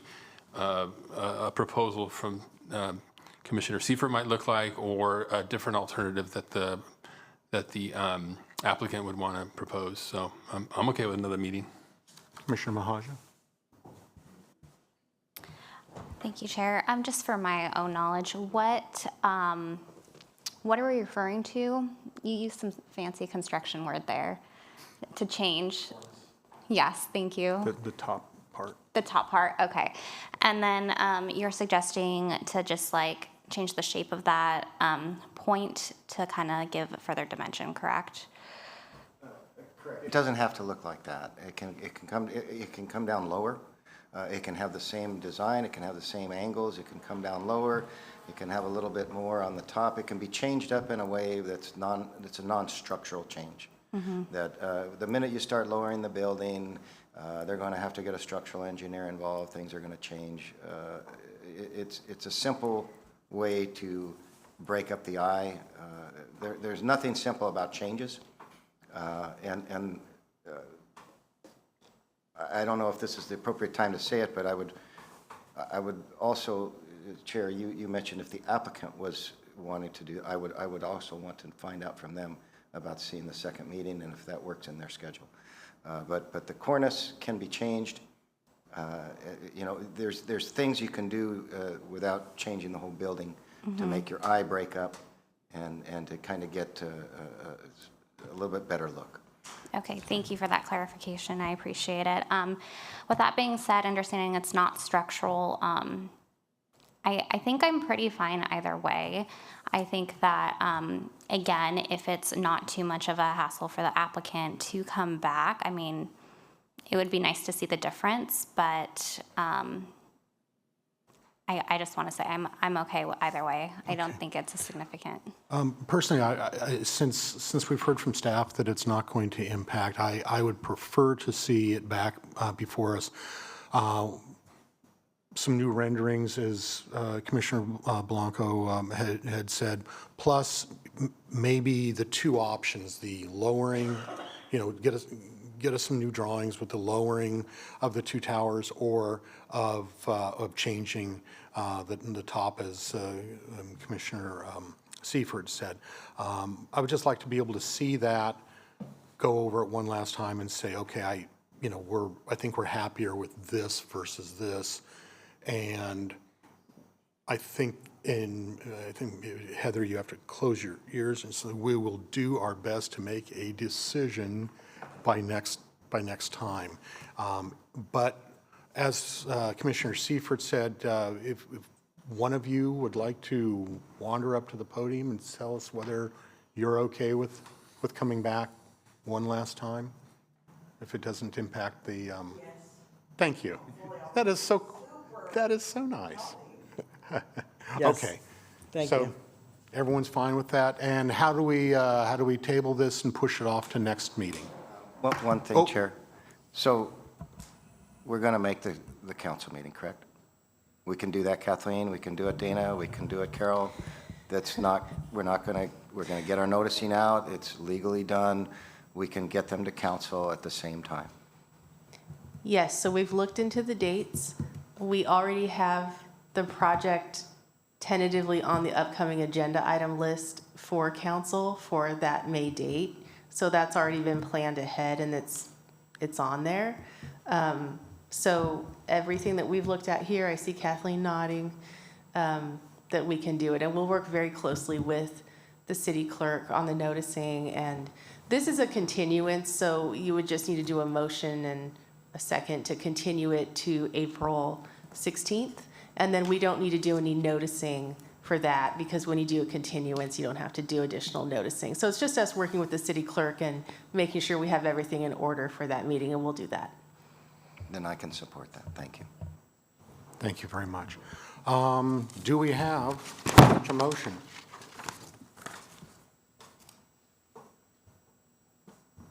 There we go. Oh, you got it. Oh, I don't see it like it's there. good. I move that we continue this item to the April 16th Planning Commission meeting in an effort to refine the design and the items discussed today. I second. Okay, can we get a roll call? Commissioner Blanco? Aye. Commissioner Seifert? Aye. Commissioner Mohajer? Aye. Commissioner Lopez? Aye. Chair Dickerson? Aye. Aye, thank you very much. We appreciate your patience. You guys will know what to do by the next meeting. Thank you very much. Yes.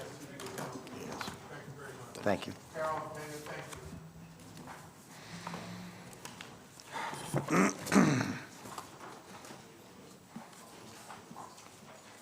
All right. right, now we will move on to the quite scintillating objective design standards. Boy, that cleared the room. Objective design standards. You stayed. Thank you. You were hoping the lights dimmed, then you would scurry off. Is that? Do I have something else? Okay. Who's this from?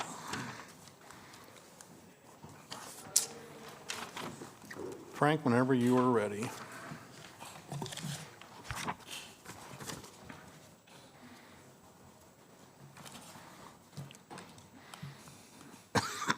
See you, Carol.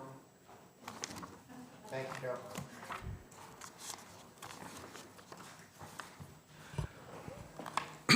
Thank you, Chair, members of the commission.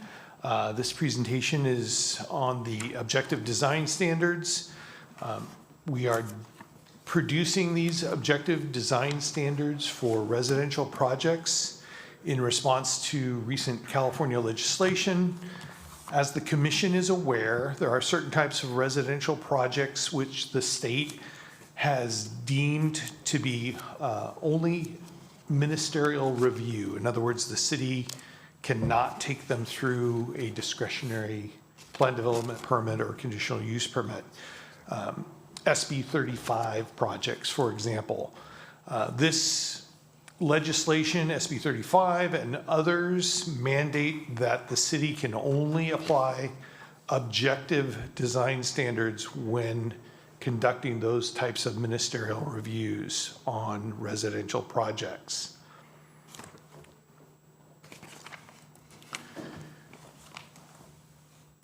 So there are those ministerial reviews. There's also our typical residential reviews that come to us.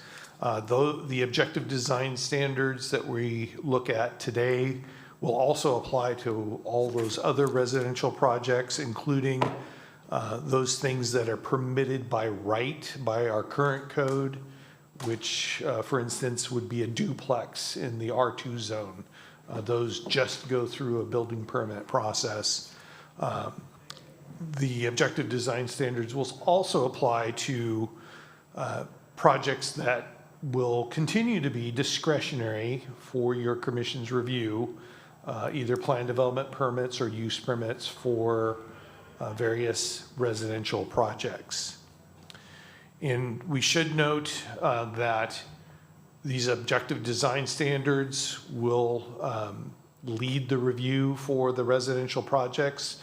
But if there are particular design standards that a project either can't meet or choose not to meet, that applicant can come to the commission through the plan development permit process and ask that that particular standard or standards be modified.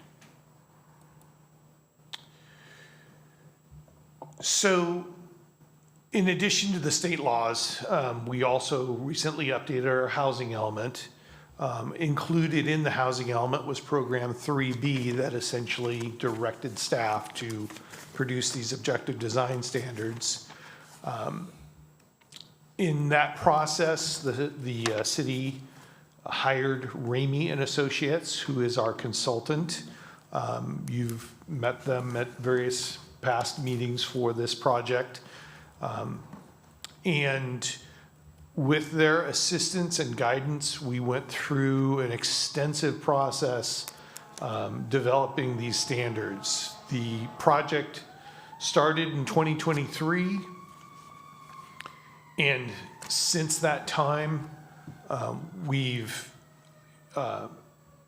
developed the standards. We've asked questions of the community, of the development community, of the citizenry.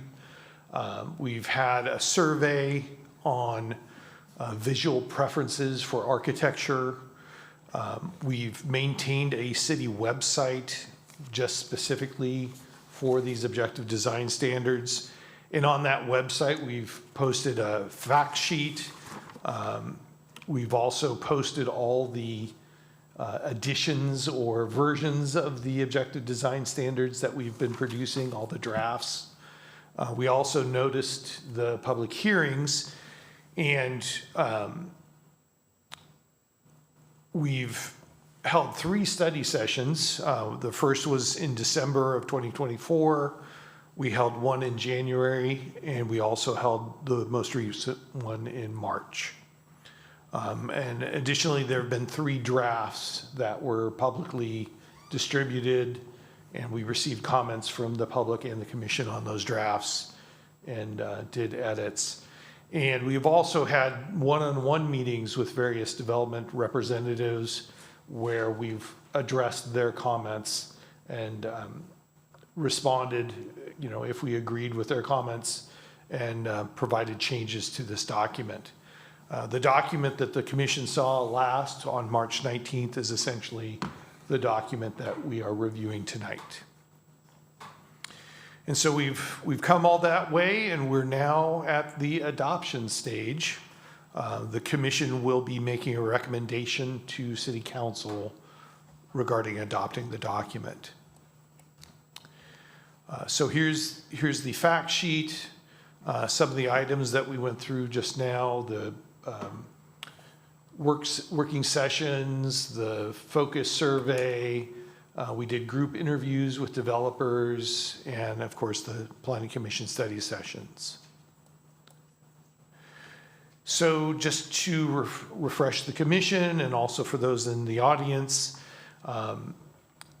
again, this effort comes from state law, and state law defines an objective design standard that essentially involves no personal or subjective judgment by the public official as to whether or not a particular development meets that standard. The idea is that the standards are posted and published, and any developer, any citizen, any commission member or council member can go to the standards. They'll see what the standard is. There's no question as to what it means.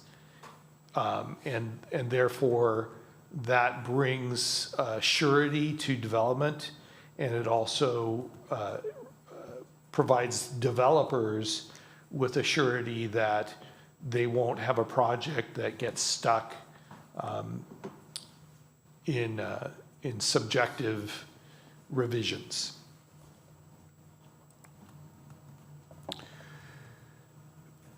Excuse me. So again, these will apply to all residential project applications.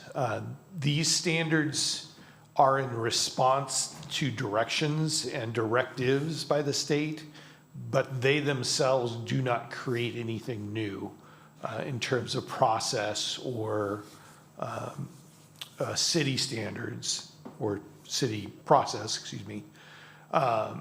Again, if a project is required to go through a discretionary process, that project will be coming before the commission. And on the flip side, if it is a ministerial only review process, these design standards will be the city's only source of input to that project. So this is how we will be able to provide our direction and our Santa Maria aesthetic to those future ministerial projects.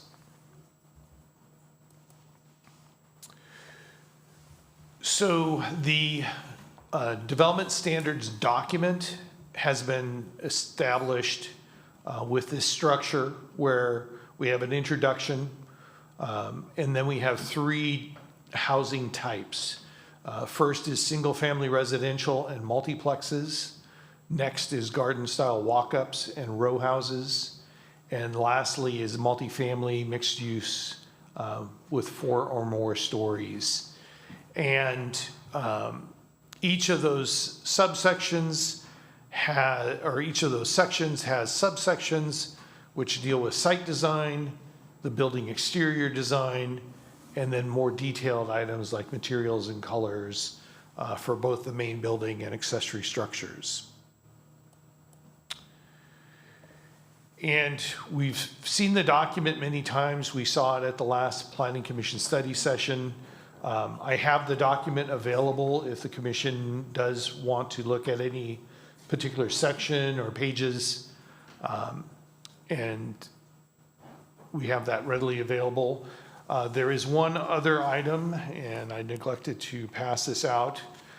This afternoon, we did receive one comment letter, and it was in relation to the bicycle parking standards, or bicycle standards in general.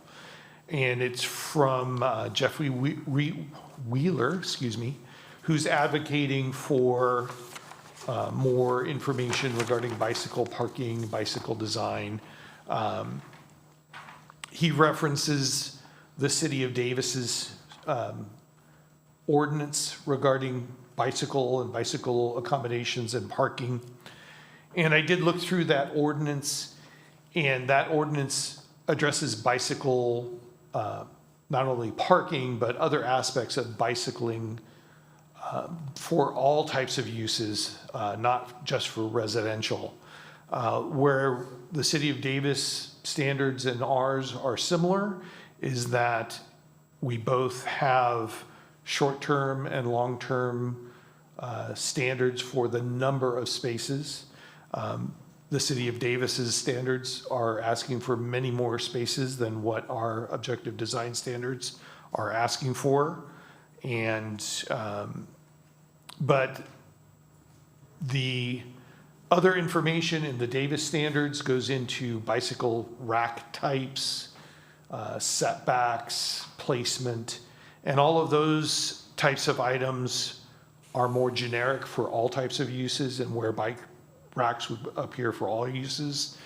And therefore, we're going to be relying on the active transportation plan, which looks at multimodal, including bicycle accommodations, and leave those more detailed bicycle standards to that other planning document. We feel that we've addressed bicycles sufficiently with both the short-term and the long-term requirements. And to public comment, we also have reduced the number that we had originally proposed in terms of a ratio of bike spaces per bedroom. And the commission saw that latest ratio at the study session last time. So if the commission does have any questions, staff is available to answer those. Otherwise, the recommendation is that the Planning Commission, by resolution, recommend the council adopt the objective residential design standards. Thank you very much, Frank.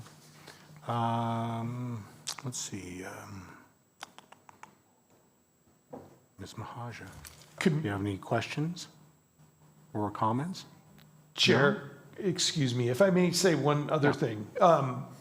At the study session, there was some discussion about shadow analysis and looking at shadow studies. And city staff has, in the time from that study session, done research and tried to find other examples of where the amount of sunlight available to any particular unit was used as a standard, or even if there was any kind of documentation about studies that said how much light a unit should receive, how much direct sunlight. And staff was unable to find anything specific about any recommendations or any studies that have looked into that topic about how much direct sunlight is appropriate for any unit in a multi-unit complex. Just today, we did come across where the city of Berkeley had looked at including shadow analysis in their residential objective design standards. Their analysis, however, was only focused on the effect of larger buildings on neighboring properties, not down to the granular level of unit by unit solar receipt, but just the shading on adjacent properties. However, in their many discussions they had on their objective design standards, they ultimately decided that the shadow analysis was so site-specific and so unique to each project that for the objective design standards, they were going to rely on the setbacks, the building heights, and building step backs combined with the open space requirements and other requirements of development to affect some control on that shadow creation for other properties. That they were just going to rely on the standards that they've already established, and only for discretionary projects and only for projects that were large enough to trigger that discretionary review were they then going to consider applying, requesting a shadow study with the application. So for staff's recommendation is that our objective design standards document as it stands now has all of those elements. We have setbacks, not only in this document, but also in our zoning code. We have the minimum open space requirements, which will help limit the expanse of building on each site. We also have the step backs for the taller buildings in the larger building category, and building heights, of course, also in our zoning code. With all of those things, we believe that we will avoid a good number of significant issues with shading other properties. The unit by unit analysis question is something that would be new research and is beyond the scope of this project, this objective design standards project. Thank you, and apologize for interrupting. Thank you very much. I appreciate it, Frank. I'm sorry. Did you have questions or questions at this time of staff? Actually, no questions. I'm ready for comments. So I have comments. All right. Not questions. Thank you, Chair. Any questions? Actually, no. No. No. Comments. In the comments. All right. I have a couple of quick questions. In regard to the shading thing, I'm fine with that, I guess. So, but I did have questions. We in study sessions, the last study session, a number of us had asked questions, made comments, wanted to adjust this and that. Were any adjustments made on the document from our last study session to now, or did you just stand pat? My recollection was that there was no direction for any changes from the commission at the study session, and that the direction was to look into the shading. So again, the document that the study session saw, it had strikeout underline, of course, but the document that is before you tonight is essentially that same document. Yeah, between earlier versions prior to the last study session, yes, we did many changes from the initial draft, and that's where we worked with members of the development community and also comments from the commission to refine the document as best we could so it's publication ready. Okay. Thank you very much. Okay, we didn't have any further questions, so let's go ahead and open this up to the public. I have two speaker slips. We will start off with Lori Tamora, and then we will have Nancy Stewart. Huh? Okay.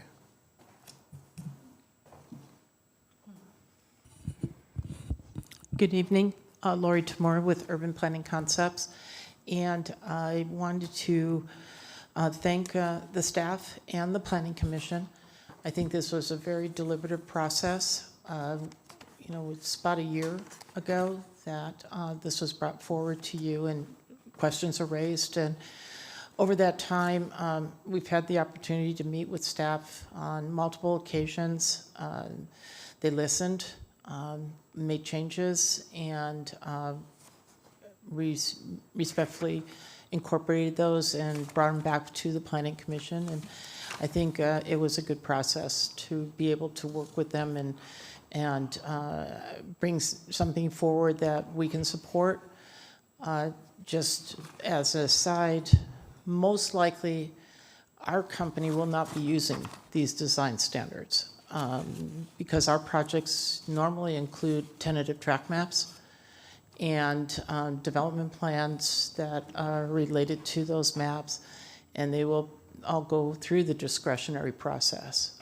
This is more for infill development, smaller projects, small mixed-use projects, but once you get to a certain size, those standards are probably going to be hard to meet, and you'll be seeing those projects. So there is definitely a break point here as to when these are appropriate to use and when the rest of the process triggers us coming before either the Planning Commission and or including the City Council.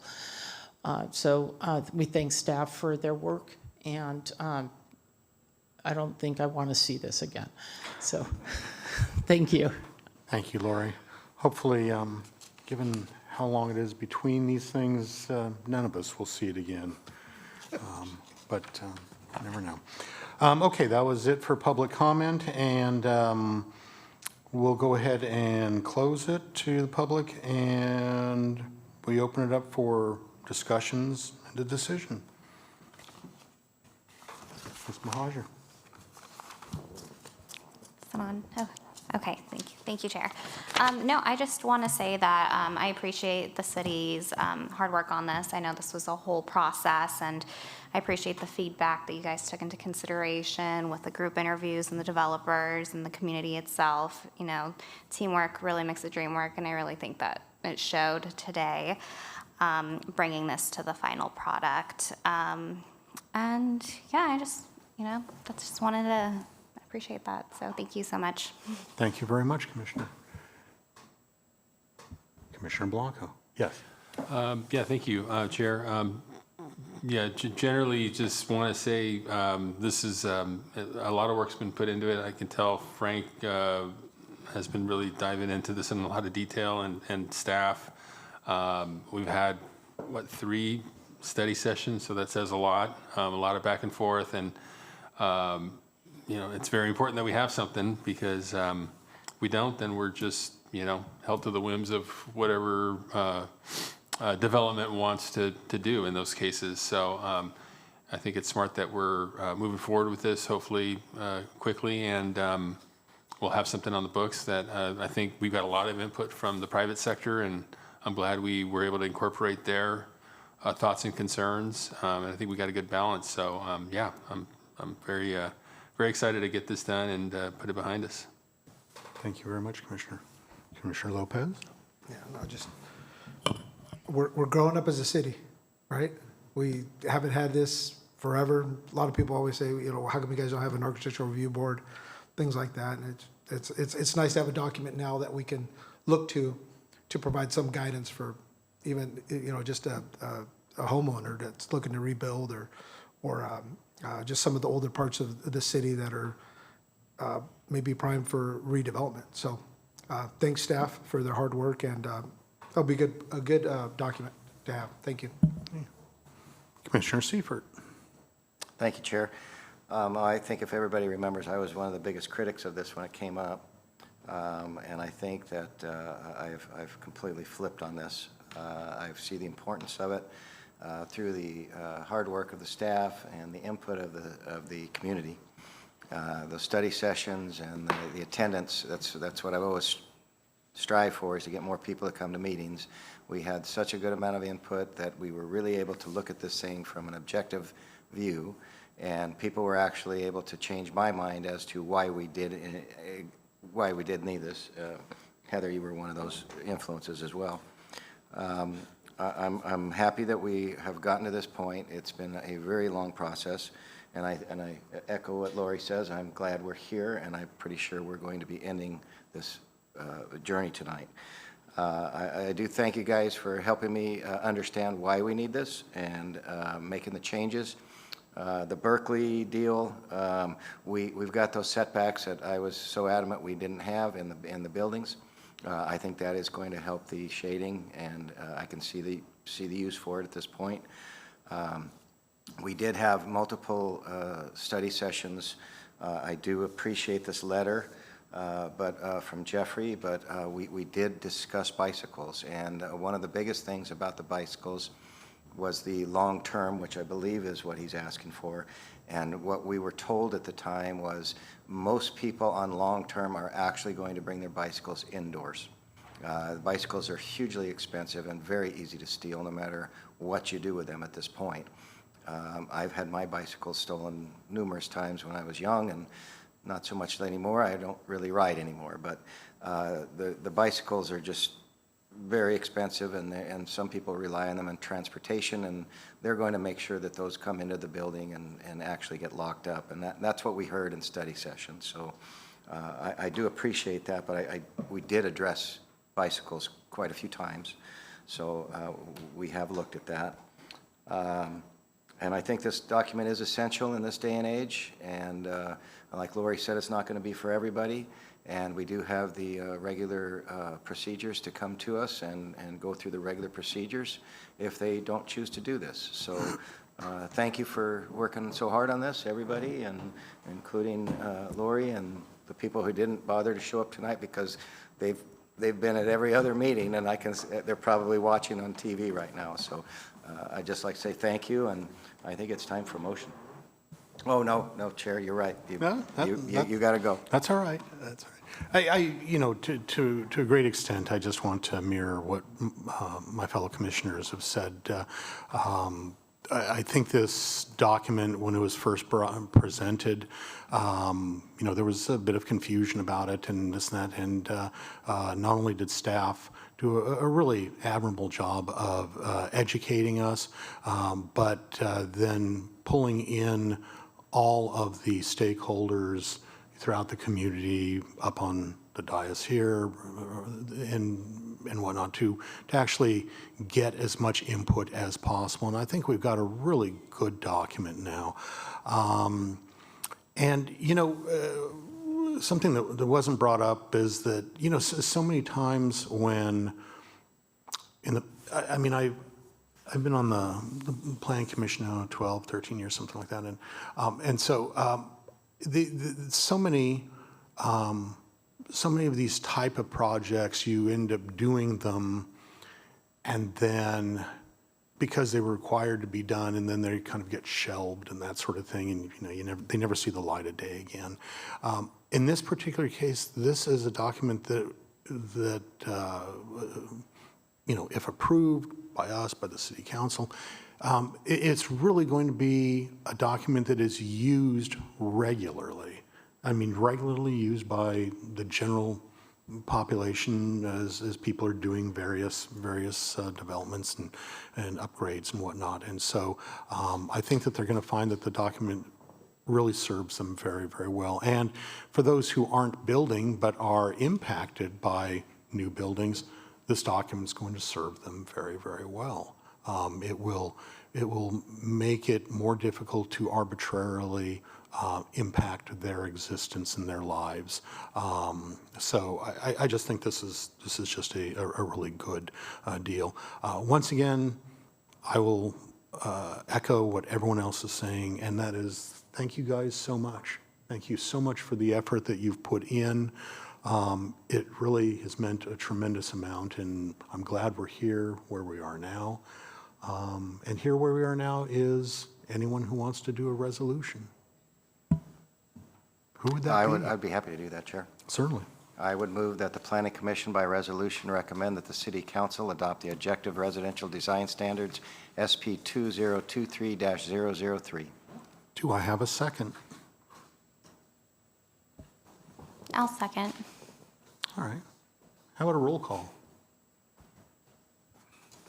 Commissioner Seifert? Aye. Commissioner Mohajer? Aye. Commissioner Lopez? Aye. Commissioner Blanco? Aye. Chair Dickerson? Aye.